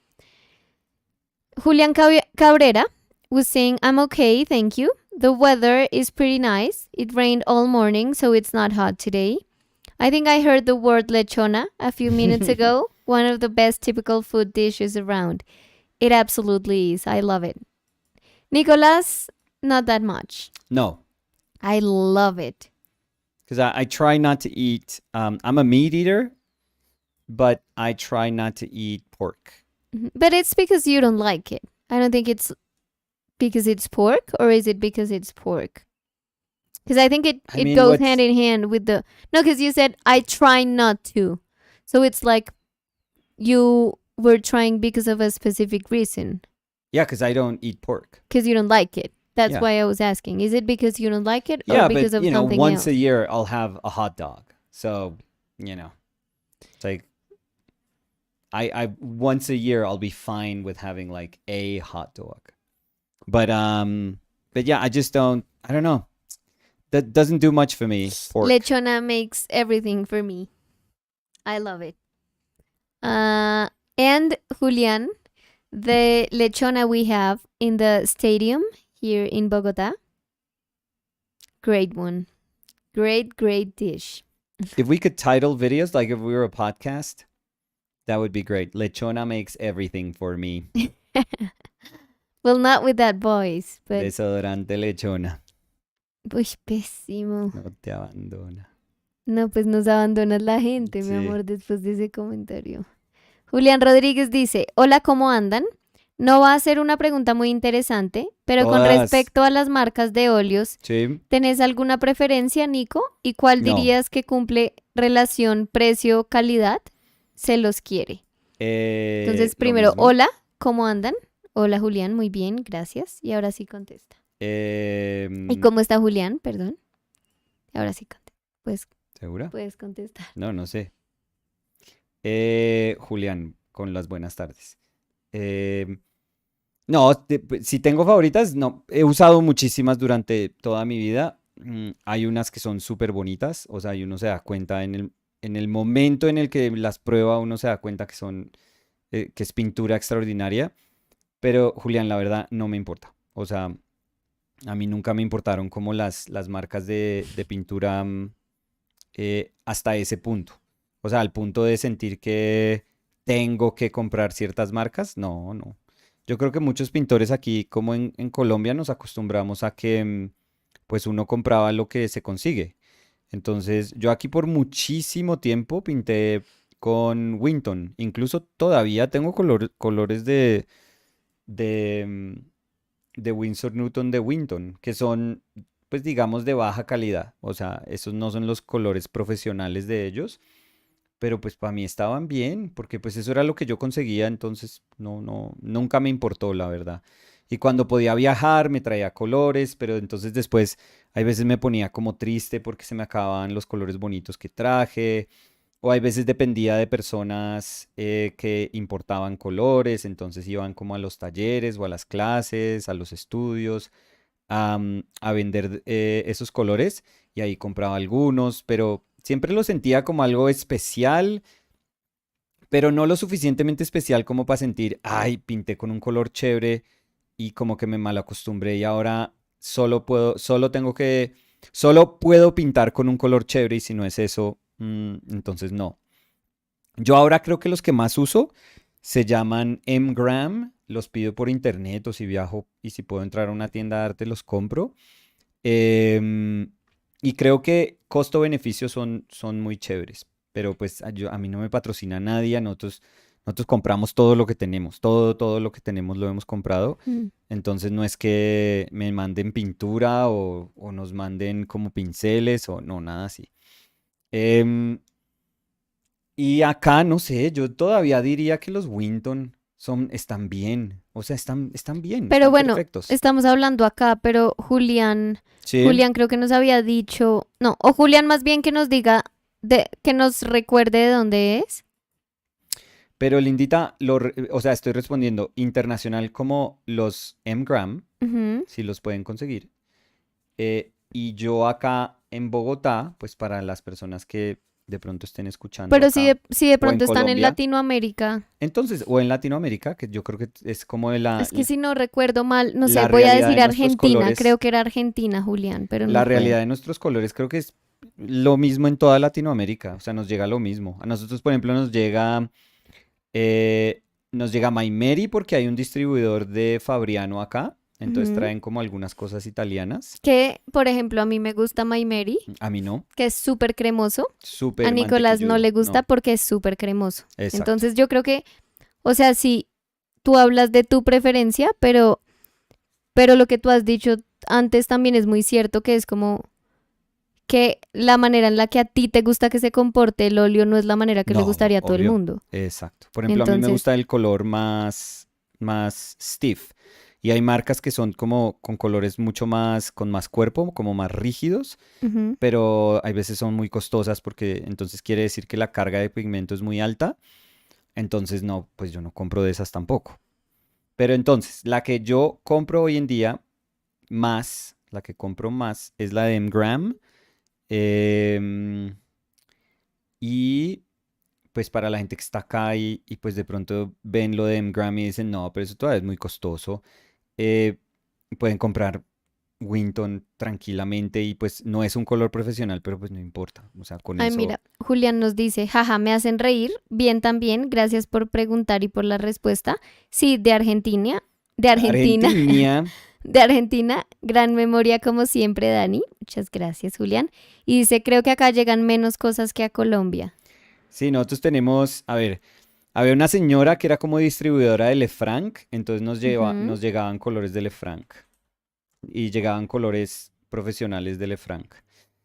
Había una distribuidora de Maimeri y de Fabriano, Ahí, sí, entonces uno puede conseguir colores, digamos, es que le dicen grado estudiantes, pero a mí no me gusta eso, pero de ese grado o del grado profesional sí, se porque podían yo, conseguir. sí, porque es que pensé que ibas a decir que solo los de grado estudiante y yo me No, no, acuerdo que yo no. conseguí los... Sí, hay clásico, que es creo que el normalito, y el otro se llama artístico, si no estoy Ujú, mal. Sí, algo así. Winsor Newton traen acá. ujú. eh, hay veces traen profesionales, pero traen como los tubitos chiquitos de los profesionales. Y yo conozco personas, pero estos ya son particulares, que pues traen ellos como negocio de ellos colores y los venden y traen materiales, pinceles. Por ejemplo, a Guillermo aquí en Bogotá yo le compré muchos. Si nos está escuchando Camilo, Camilo también seguramente le compró mucho a Guillermo, a don Guille. Sí, pero la eh, verdad ahora traen mucho, mucho más.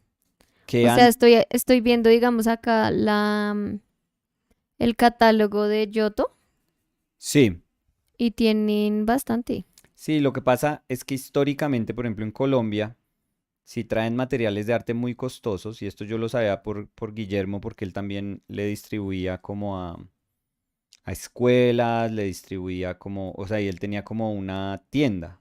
Él Ujú. era literalmente como un distribuidor originalmente, si no estoy mal. Sí, Y como decía, distribuidor autorizado, pues. sí, sí, sí. Ujú. Y él decía, no, pues yo le puedo traer colores profesionales, lo que pasa es que no los vendo, Sí. no los vendo, porque es que él decía, es que un color, ponle que en esa época, pues estoy hablando de hace bastante tiempo, pero ponle que en esa época costara un rojo cadmio mezclado, como el de Winton, Ujú, te costaba 15.000 pesos. ujú, Yo sé que ahora cuestan más. Eh, e ibas a comprar un rojo cadmio normal y te costaba 90.000. Un ujú. rojo cadmio, Sí. digamos, puro. Entonces la gente, pues que pintaba decía, no, pero yo cómo voy a comprar un tubito así de rojo y vale 90.000 pesos, no.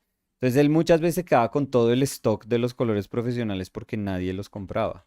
Sí. Entonces ellos también pues decían, no, y yo para qué me pongo a traer más y más y más colores cuando tengo es como 3 clientes, 4 clientes, 5 clientes que me los compran, pero el grueso de las compras son personas que están es comprando puros colores normalitos. Entonces, sí, ese siempre ha sido el problema con las artes, que uno quisiera que le dieran la opción de comprar cosas como chéveres a uno, pero la realidad es que como mercado pues no se justifica. Mm. A ver. A ver el chat. Em, Ricardito dice, yo pinto con Winton y Gamblin y nunca he tenido ningún problema. Fantástico. Y Julia Tovar dice, yo en todas nuestras clases pinté con pebeo, que según recuerdo fue una de las recomendaciones de Nico, pero creo que hace poquito le escuché que son pésimos.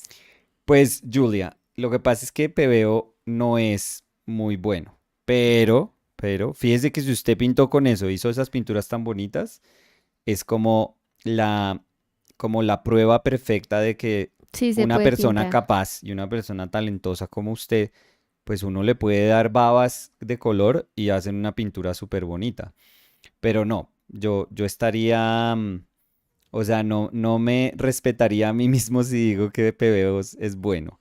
PBO no es bueno, De no. pronto Nicolás dijo, Es que yo los daba pues como de la que opciones. traigan, traigan. Yo les decía, oigan, estas son baratas. Si quieren probar de estas, son baratas, pues las pueden comprar. Y Sí, entonces pero allá, así, porque dice, pinté con pebeo, que fue una de las recomendaciones de sí, no, Nico. ahora ya me Yo, volvió embajador de yo PBO usted. sí, sí, sí, sí. Julia dice, y hasta el día de hoy solo tengo pebeo y No, un Julia, blanco Winsor and Newton. no, pero Julia yo creo que podemos graduarnos a otras. Ay, Julia. Sí, porque Julia, el kit de PBO que tiene como 17 colores y vale 12.000 pesos, pues de pronto uno ahí en el precio se está dando cuenta que no es tan bueno. A ver, Ricardito, Ujú. Leaf hace un Veiled Boy. ratico, sí, Live Veiled Boy, estaba diciendo, hola chicos, un corazón y dice Firework Sounds. Entonces Ricardito entra como Doña Sofía Cinturón. Sí, el universo siempre les aplaude la entrada.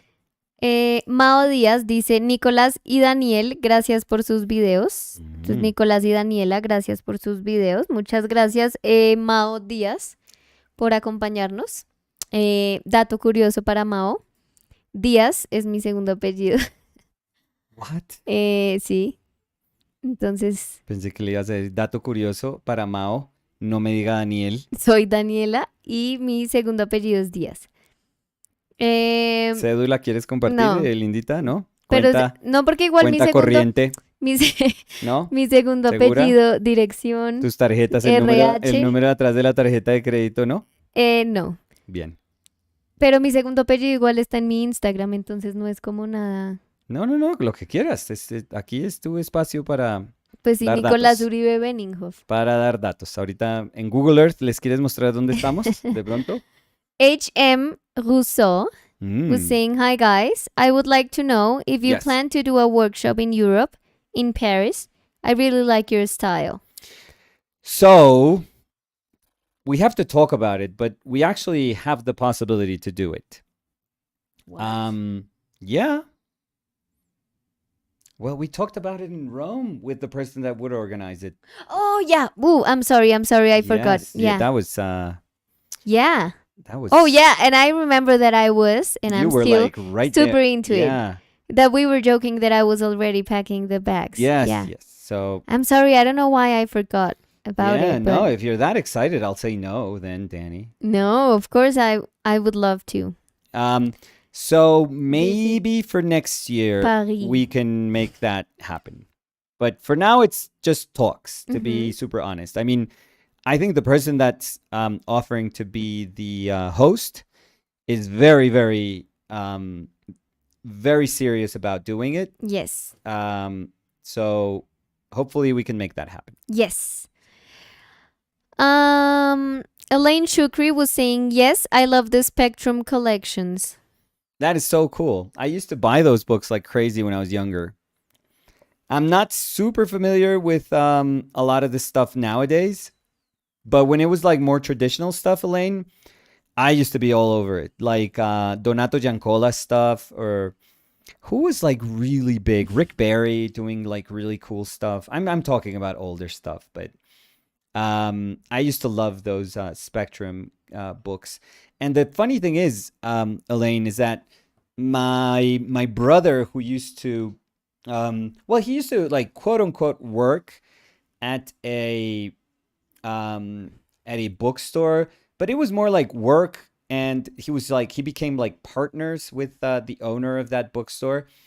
And with my brother, he, even though this bookstore was, because the owner was a French guy, he used to, have graphic novels and a bunch of stuff that was, he was more open to having that sort of stuff here in Bogota, and it was like the only place in Bogota that you could get like comic books and graphic novels. When my brother started working with him, like as a partner, my brother opened it up, like he opened up the floodgates. Like he was in charge of ordering stuff. So I remember he would bring a catalog to home and he would say, I'm gonna order like a bunch of stuff, like, what do you want? And I would look, into that stuff, and I was like, oh my god, this is amazing. So I remember, and I don't think I'm wrong, but I remember that in that bookstore, they would bring the Spectrum books. So I remember me as a teenager still like just feeling like it was amazing, because I mean this was like my late teens, so this is probably like almost like right before I went to school. But I remember feeling like, oh, finally, like we're getting like super cool stuff here. Because before that, I would say before my brother, because I'm not exaggerating, like my brother played like a big role in bringing tons of stuff that people wanted, like people that liked comic books or magic or D&D stuff.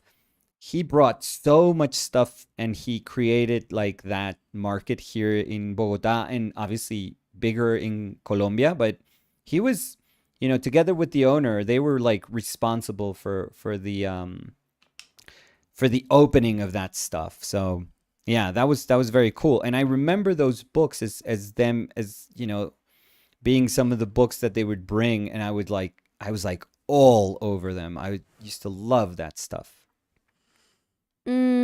Ricardito dice, no, los fireworks son para ustedes, no para mí. Ay, ¿qué piensan? Ay, ¿qué me piensan como egocentrista? ¿Será que soy Leo? Uy, No. Ricardito, la verdad no tenemos ni idea, además de... Primero, sí, que nos diga que es Leo, no tengo idea sí. si los Nicolás, Leos ¿qué son. parece? ¿Qué signo parece? ¿Y yo qué parezco? Uy, sí, vamos a ver si Ricardito A ver le si... atinira. Y Ricardito dijo que me hizo reír. ¿Qué Porque es que dice? cuando dijiste lo de París, y es chévere porque es como también de lo que estábamos hablando de cómo uno se percibe a uno y cómo en realidad lo perciben a uno, como esas dos ideas del yo. Sí. Eso no, súper, Ambos tus quieren ir a París. pues 100%. Sí, Pero Ricardito dice, Danny said, y como en asteriscos, o sea, sí. como cuando uno describe la escena, pero no sé cómo decir eso, pero dice como breaks neck. What? Looks intensely at Nico. Sí, es que creo que así dice. Yo dije, what? Porque se me olvidó por un segundo. Pero muy mala memoria tú. No, ¿sabes qué pasa? Yo creo que es como mi mecanismo de defensa para no ilusionarme. Y te Eso me iba a pasa decir, muchas y te iba veces. a decir quién nos ofreció, pero también me siento mal Pues si como digo así, la yo persona. obviamente o sea, me acuerdo, apenas dijiste, yo dije, ay, sí, No, pero, sí, pero me siento mal si como no, yo no, te iba a no, decir, no, pues ella, sí, sí, no, pero pues yo me acuerdo 100%. Además que ella y yo hablamos por sí, o sea, y bastante tiempo, literalmente estabas al lado, o sea, estábamos teniendo la conversación los tres pues cuando como estábamos así, hablando de eso. obvio me acuerdo, pero fuera de chiste, te digo que Señora. yo creo que mi cerebro hace eso Es muchas como veces. protégete, protégete, no te ilusiones. Pues sí, no sé si mi cerebro tiene esa voz, pero Esa es sí. la voz que yo oigo. Pero sí, sí hago eso mucho. Incluso acuérdate en 2020, cuando pensé que iba a ir a Roma y pues empezó todo lo de la pandemia. Bueno, ese fue un caso excepcional, pero pues Sí, sí. pero acuérdate que tú eras como, pero compra el ticket y yo te decía, no, espera, y tú como, pero dale, no estás emocionada. Y yo decía, sí, pero quiero esperar a que sea un hecho para emocionarme. Bueno, Porque pero además tú sabes cómo yo soy sí, cuando me emociono con algo, entonces sí. digamos, ahorita ya la idea del perro, yo creo que tú ya estás asustado porque sabes que ya no hay vuelta atrás. No, no, no. O sea, yo No, no, no. ¿Qué veo, es eso? busco No. cositas del perro todo el tiempo. No, no, no. Ya tiene como un bolsillito en mi corazón, aunque no exista todavía. ¿El bolsillo o el El corazón? bolsillo en mi corazón pues existe Ah, y es de no, no, no. Chile. Yo desde, no, yo soy el tipo de persona que si ya hablamos y te dije que sí, que tengamos un perro, pues ya en ese momento ya tomé la decisión. Lo que pasa es que no me anticipo tampoco a la decisión. Sí, yo he tratado de no. Tengo que decir que tenía un carrito de compras con unas cosas del perro y después dije, Dios santo. después dije, no, todavía no lo compro. No, Más bien bueno. espero a ver qué le gusta al perrito. Pero A lo que tengo en mi wish list. exista, a que nazca, Pero, a que exista, a que existamos, a que yo exista. Uno no sabe qué va a pasar nunca. pero los tengo en mi wish list.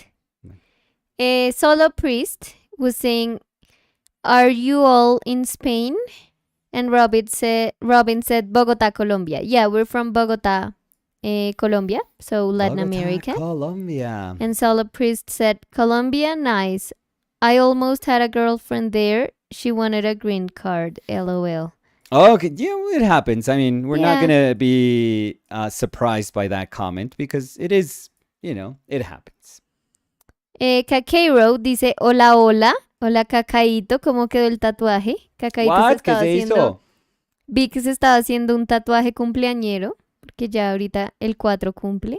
Y ¿puedo saber cuántos cumple de Ah, Kakaro? pensé que cuántos tatuajes tiene. No, pues no me los tienen que mostrar, pero Quedó divi, ¿y qué se dice hizo? Cacaíto. Cacaíto, ¿qué te hiciste? Por favor, Sí, necesitamos porque saber. Kakero es re tatuada. ¿Quién tiene Sí. más tatuajes, usted ¿Santi o o tú? Santi Sí. Kakero?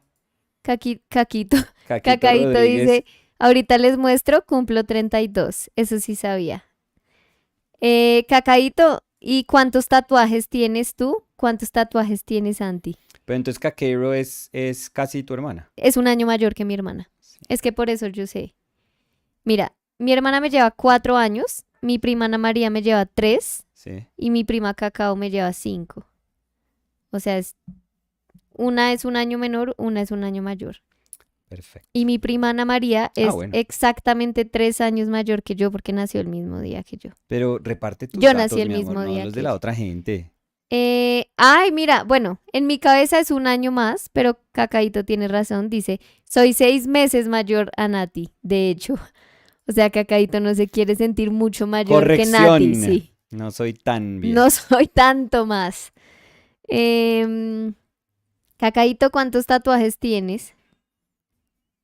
¿Uno sabrá?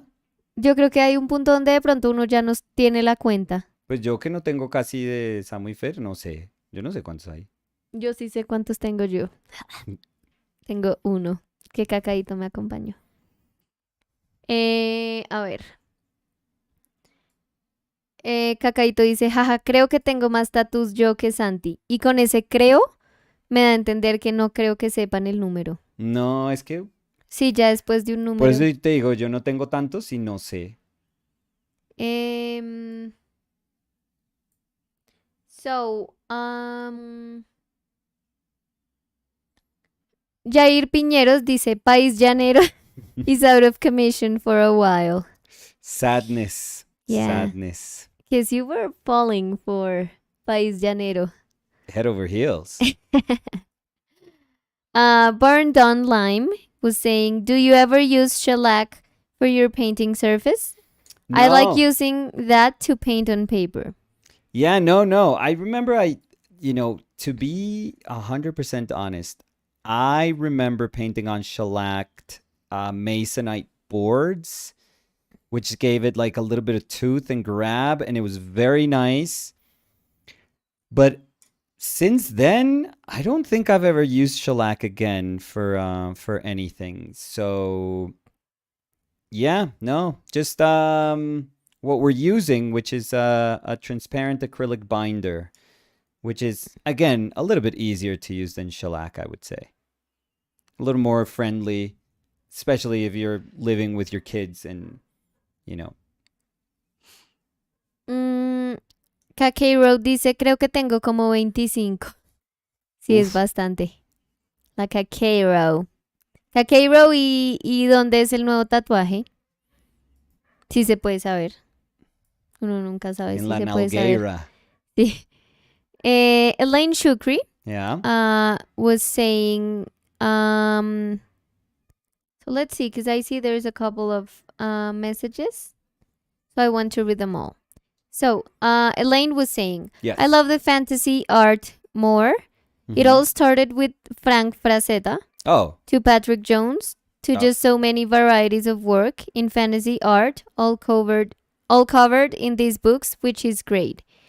And let's see, Elaine also said you should have kept all your Spectrum books and secondhand ones in good conditions or going for at least 300 Australian dollars. I only started looking into them 2 years ago, as was too wrapped up in a corp job.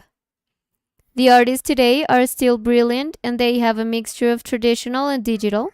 Of course. A lot yeah. of the digital artists started off as traditional anyway, so they talk about both experiences. That's awesome.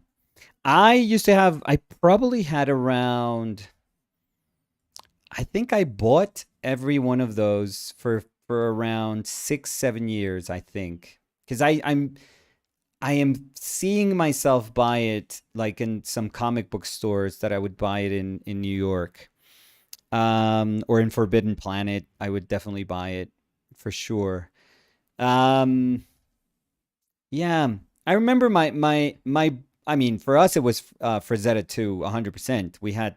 I've talked about that book that my brother had when I was very, very young, and then it was a lot of like D&D stuff, like Jeff Easley. I think was pretty amazing. Later on, like Rob Ruppel, that he now works. I think he works for. I think he was doing stuff for Naughty Dog, for like a video game company. He's doing like concept work. I think that was the last time I saw some of his work. Yeah, Ruppel. I remember Ruppel. I remember Dieter Litzi, that he used to do stuff for D&D characters. That he was so good. Like pen and ink and then watercolor. Oh my god, that guy was so freaking good. Who else do I remember? Let's see. Of fantasy stuff. My brother's more into fantasy stuff than I am. He's always kind of looking for old school fantasy artists. But yeah, no, but I super enjoyed it. Super loved that moment. I never thought that I would be one of those illustrators. I think I was honest with myself, and I realized no, to be like a genuine like fantasy illustrator, like you gotta love that stuff. You have to like really, really love that stuff. And I remember meeting people that were huge fans of fantasy, and I was like, yeah, it would be sad if you are like a fantasy illustrator, and for example, you go to conventions or something, and they meet you, and you go like, yeah, I really don't know much about it. Like Tolkien, who? Sorry, no, I've never read those books. I'm sorry. I just do the paintings. It would be sad. So I think I was honest with myself when I said, no, my path is elsewhere. Like this is, amazing, and I love it, and I love to see talented people that do these sort of things, but maybe it's not for me. Although if you told me like today that if you would pay me and I would be stuck in a studio, for 6 months, just making character like designs for like ogres, oh my god, I would love that stuff. Or like giants and just these dragons. Or I if you give me a year, oh my god, at least visually, I don't think I could do. I don't think I would suddenly become like a fantasy novel fan. Or I don't know if I would start reading novels that I've never read, or literature that I've that hasn't interested me until this point. But I think visually I would have a blast. Like I would love it. I would absolutely love it. But yeah, you don't get offered those jobs if you don't do it. So usually if you're not an artist that is specialized in things that people want, yeah, you don't get offered those jobs. So You know what I would love? what's that? To do like things for stop motion. Like for example, like us, Oh, like all the they're the backgrounds best. and all the Yeah. things they share that they Yeah, do, like the little.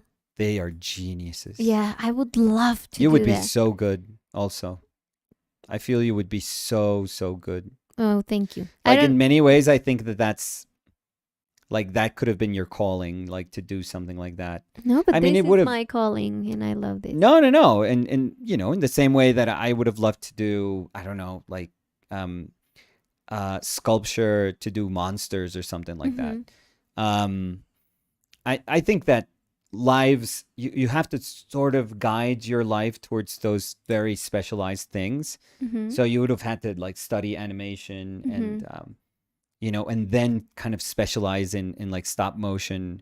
So it opens up the doors for you to work at either you doing your own like probably short, like animated short, or Mm-hmm. working for a bigger studio like Leica. Mm-hmm. But they are amazing, and I don't know. There's something about you that you are incredible with your hands, like modeling stuff.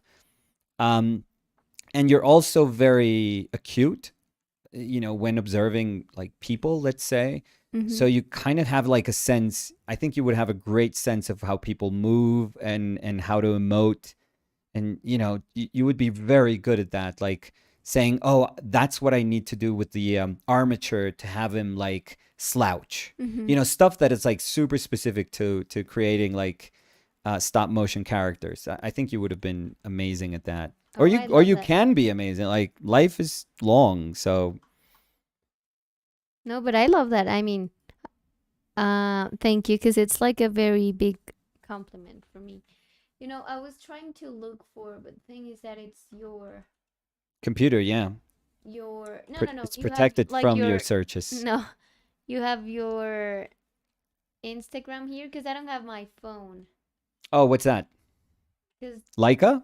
I no, follow them. no, no, no, no. Wait, wait. Because there's a person. He's a guy who is. I think he's still studying animation, Yeah. and I've shown you. He shares like the process of the stop motions he does. The one that was cutting the little wood, the little tree. Yes, Yeah, yeah, yeah. Very good. he does, like he has one of like a wizard, and Yeah, yeah, yeah. I remember that. what is it? I'm gonna go. Blah, blah, blah. Ba, ba, da, I'm ba, ba, gonna ba, ba. go for my phone, because Yeah. I would like to share it, because maybe someone's interested in that too. Callum is like And I think their work is just I don't know how much Callum brilliant. Jesus, is still into stop motion, I'm but sorry, I moved oh the no, tripod so it's bad. so okay. I'm sure it's okay. I am sure it's okay. So let me talk about the painting, which is kind of what we're here for, I guess. Although true fans come for the conversations and not really the painting. I'm going to say that the fears that I had when I started are still a little there, are still, they are quite present. I don't think that, even though I decided to not shift a ton of the things that I was working, um, that I was, working on top of. I did slight changes to the eye, to both eyes. It's hardly noticeable, but I did slight changes. I did slight change to the mouth, just made it a little bit um, shorter in width. So that those little things kind of changed the proportion of the face just a tiny bit. I widened this side of the portrait so it has like a little more room to turn, and I think that that's working well. And as soon as I started to see that those things were having a good effect, good in the sense that they were getting me close what to what I thought was missing, which is something that I don't even understand.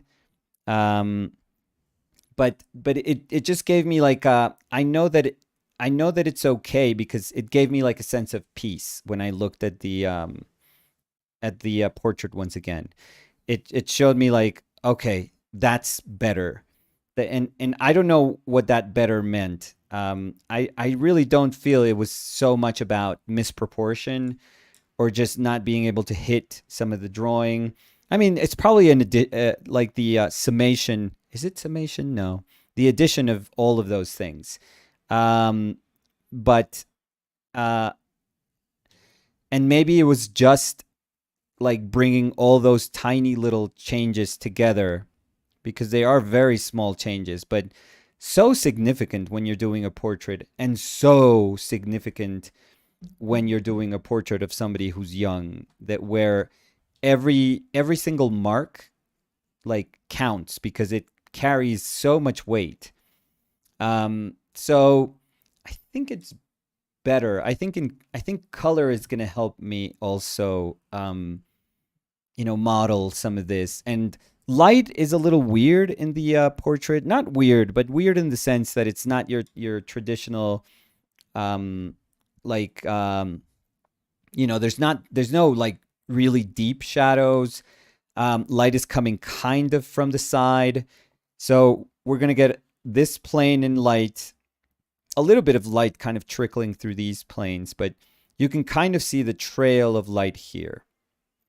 You can kind of see it hinted at, which means that light is going to hit these planes, then it's going to turn, and then when the nose comes out, it's going to hit these planes a little bit. That's why it hits like these kind of smaller moments of the upper lip, smaller moments of the lower lip, and then following that nice little trail, it goes down to the chin.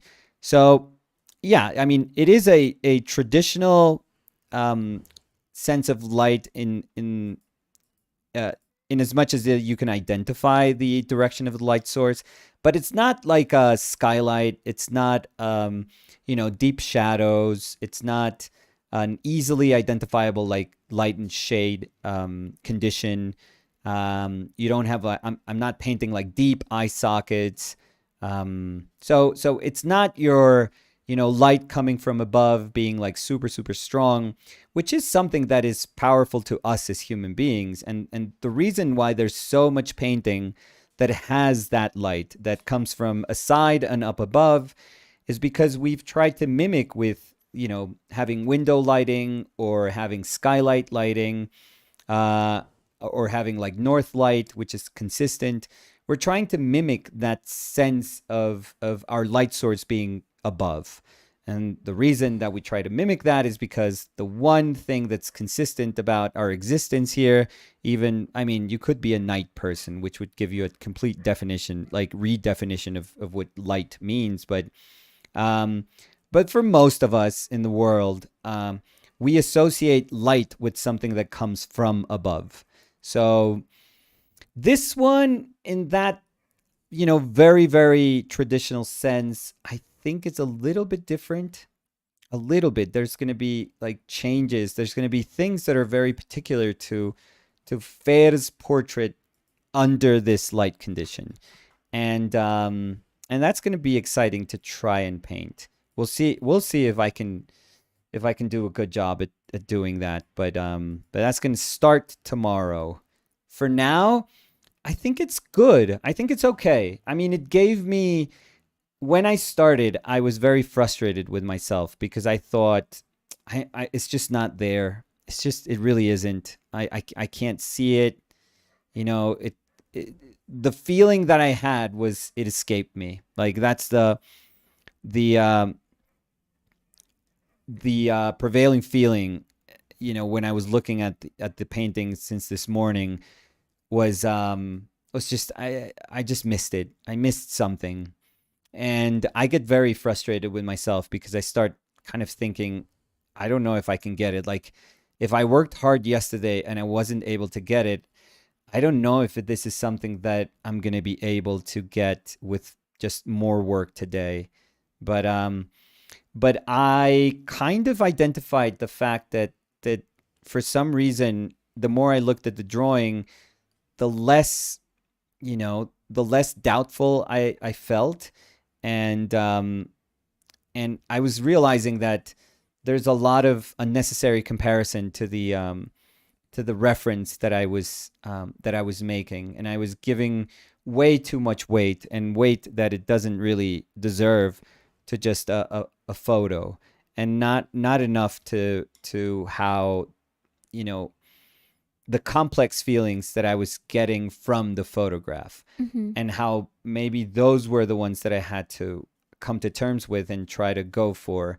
And I don't know, again, this is not a thing that you could just easily say, I think it's better. Or for maybe for a lot of people, it's like, dude, I think it's the same. Like, I don't see where you did anything different from what you were doing with the underdrawing yesterday. Again, for me, it's like tiny, tiny, tiny little changes that make like a world of a difference. And I try to pay attention to myself. And if I feel like something is closer to what I was looking for, I'm like, yes, that was it. Like, this small change did something, because I'm more okay with where this is going than when I started. So I think that we're in a good path for tomorrow. Although Mm-hmm. that the funny thing about painting, or doing a process in painting where you can be finally okay with your underdrawing, you could finally be okay with your underpainting. It doesn't guarantee anything. Like, I'm sure that I could wake up tomorrow and feel like, what was I talking about? This is terrible. Like, I thought yesterday was good, but now I'm seeing it again, and no, no, no, it's terrible. And maybe I'm dissatisfied, like, from the beginning. So, and then I have to, take some chances while I'm painting tomorrow, and hopefully get closer to what I wanted, in that paint during that painting session. I don't know. I don't know what's gonna happen, but I think, as a step that is inching me closer to something that I was searching for, I think we're good. I think we're good. I think I'm happier with this. Sadly, I think I see myself in in the painting. I see a lot of a lot of stuff that I would kind of like echo in me. Like, when I think of myself as a little kid, I would be like, oh, I think that's kind of me. Danny says that Fer used to look more like me, and now she looks more like her mother, Mm-hmm. and which I think my family agrees with you. My When Yeah. you said that, my family was agreeing with you, I feel. Mm-hmm. Um, and maybe I'm just not renouncing to her having some of me. But You she's know, always gonna have I mean, genetically, of but you. I mean, she's genetically, your sure, but daughter, so. it's symbolic that I can, say, oh, those are my cheeks, or oh, that's kind of my lips, or oh, I can see how, her eyes do that thing that I think my eyes do, or something like that. But It's again, not like imposing yourself onto your children. It's just feeling, it's just like a weird connection that you can have, that it's nice. So so I found the animator I was talking about. awesome. because I was searching for like Terry something, because I remember, and it's Terry Terrible. Ebel, Okay. so it reads like Terrible. So Okay. that's why it was like terrible, but no, it is Terrybele,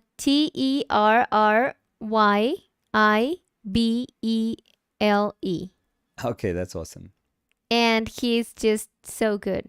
Yeah, very funny too. No, but that's their name.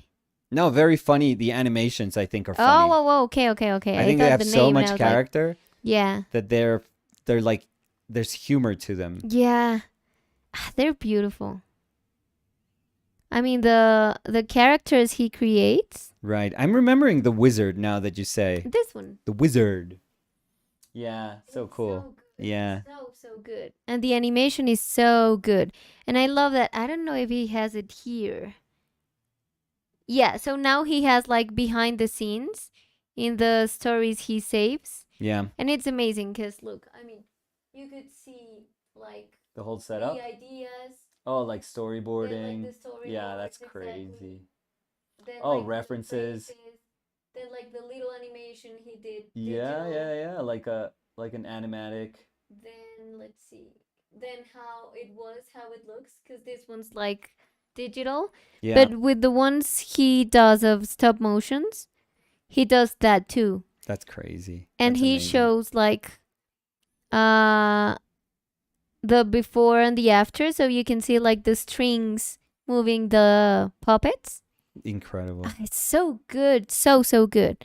So if someone's interested, I think their work is just really good. So it is Terry E. Bell. And what's the artist's name again? Terry E. Bell. Okay. Ibell. Oh. So their so name is that's like- Terry. Come on. And that's But their it's last amazing. name? Yeah, because the Oh. username is Terrible. Oh, their Terrible. parents must have known this. Terry E. Bell. Oh, this is like that's like a bad joke that turned amazing. Yeah, amazing. And it's like an amazing artist name, I think. Oh, of course. Like, how could you forget that? I know, but what were the parents thinking?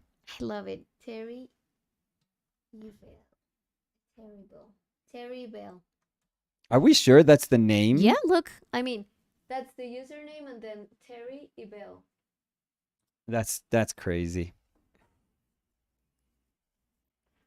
Yeah, it's amazing. Let's see, maybe in the web page. Yeah, Terry E. Bell. Or Ibel or something. Or Ibel. Yeah, but if you read it together, when you read it, yeah, when it's read, terrible. it's terrible. Yeah, that's crazy. I love it, yeah. I love those parents. I mean, they're sick, but I love that. No, don't say that. They're not sick. They're just like very cool. Well, I would love to have a name not that like a. means like. No, Could 'cause you it's imagine if you were like bad at everything when you're a kid, which happens to a ton of kids? Like kids would be like, "Oh, terrible! Here comes! Oh, look, he's gonna kick a football. Oh, he slipped. Yeah, because you're terrible. Ha ha ha." I mean, it could have turned out so bad. But like, you shouldn't so do that bad. with someone that, I mean, es el nombre de alguien, mi amor.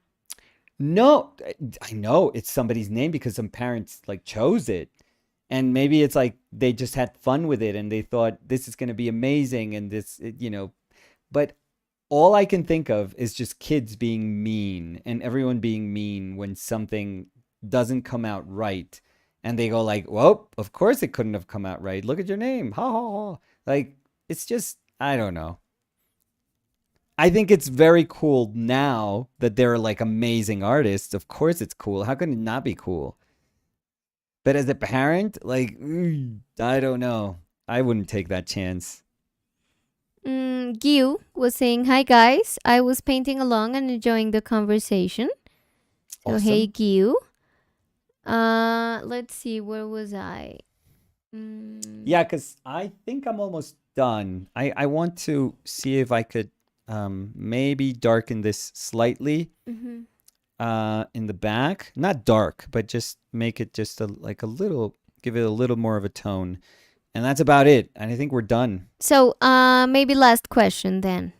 I mean, it's going to take me a couple of minutes, but so yeah, sure. Burn Down Burn Dawn Lime Okay. said, "What's the longest life pose figure / portrait painting you have done? Have you done From that you have life? done? Oh, geez. And what do you prefer? Have you ever done short pose painting sessions?" Yes. So from life? Oh, I don't think it goes past. Did we have 3 sessions back then? I'm trying to remember if we had like a third session with the pose. So I don't think so. So I would bet that from life, I don't think it went past 15 hours. I'm going to say that 15 hours was like tops for sure.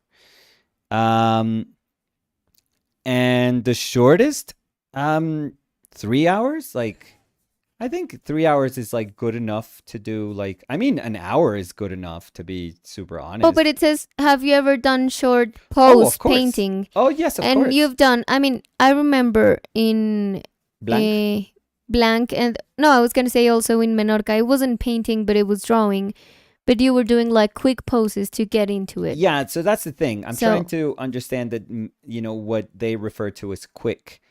Because I think in actual painting, I have done like 20-minute paintings from life, which is super, super cool. Mhm. Because you have to be just very, very, very quick with what you're doing, like super effective with what you're doing.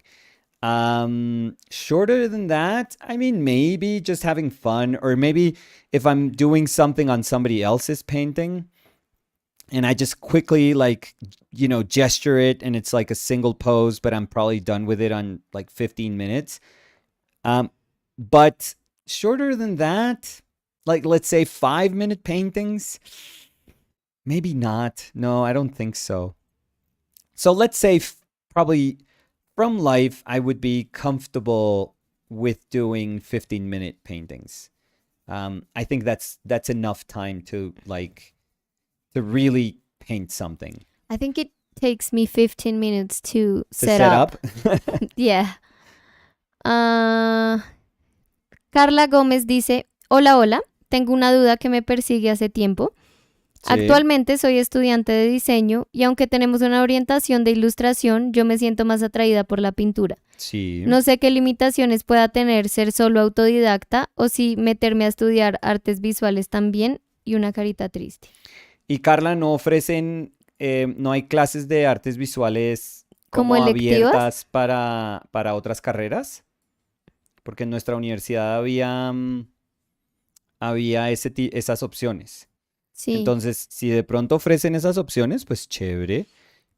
O Carla también diría, pues puede ser por fuera. O sea, yo sé que charro uno tener que pagar, aparte de lo que debe ser costoso de una universidad, como que buscar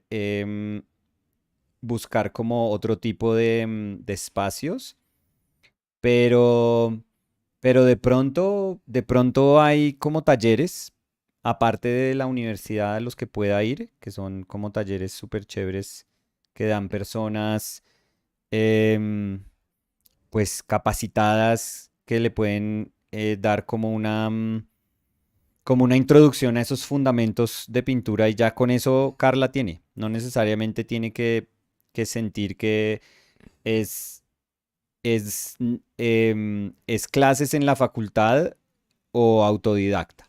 Sí, y también diría que, porque Carla dice, no sé si meterme a estudiar artes visuales, pero Carla dice que está atraída es por la pintura y también toca mirar el pensum de la universidad, Sí. porque en el de mi universidad, por lo menos, que fue en la universidad que Nicolás trabajó por mucho tiempo, no sé por qué iba a entrar en detalles de todo, No, pues hoy estás pero, dando cédula.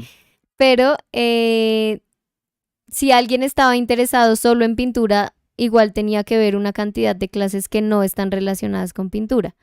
Entonces, lo que dice Nicolás de pronto de un taller en donde se aborde específicamente la pintura podría ser muy bueno. Y pues Carla decía que qué limitaciones puede tener como al ser autodidacta.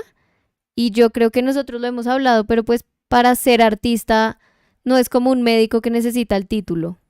Sí. O sea, y ponemos el ejemplo siempre, y yo creo que es un ejemplo perfecto, de Benjamin Bjorklund. O sea, yo soñaría con que uno le dijera, no, es que si estudia va a poder pintar así, si hace tal cosa va a poder pintar así. La realidad es que pues eso es él y es una persona que no estudió para ser pintor, pero es un pintor absurdo.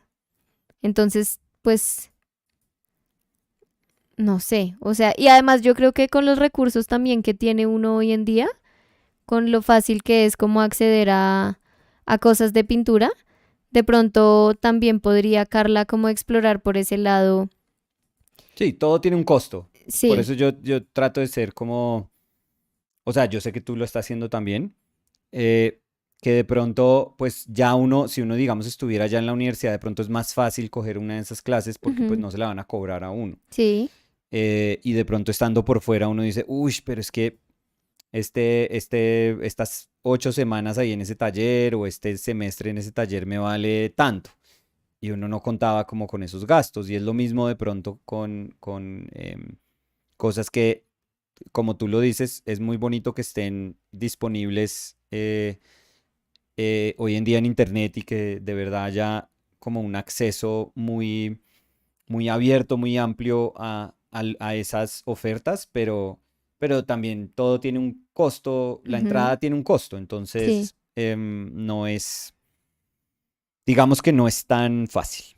Entonces, alguna de esas opciones, Carla, yo creo que le debe tenerla a su disposición y ojalá eh, que usted sienta que de pronto tiene los recursos como para perseguir alguna de esas. Ujú. Porque si de verdad está sintiendo que quisiera ver como más pintura, pues chévere que como que obedezca ese sentimiento, se me haría Sí. súper bonito. Sí, sí, sí. Por usted, no por yo tratar de imponer la pintura a nadie, sino que si usted lo está diciendo es porque seguramente ahí hay Sí. algo. Pues tiene como un vacío que quiere llenar. Exacto, entonces seguro hay un espacio que le pueda dar eso, segurísimo.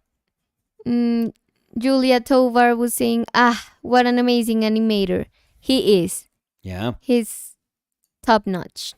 I yes. love their work. So, Danielira, I think I'm good. So we're done for I think so. today. Yeah, I think Yeah, so. I think this is good. I I think like it a lot.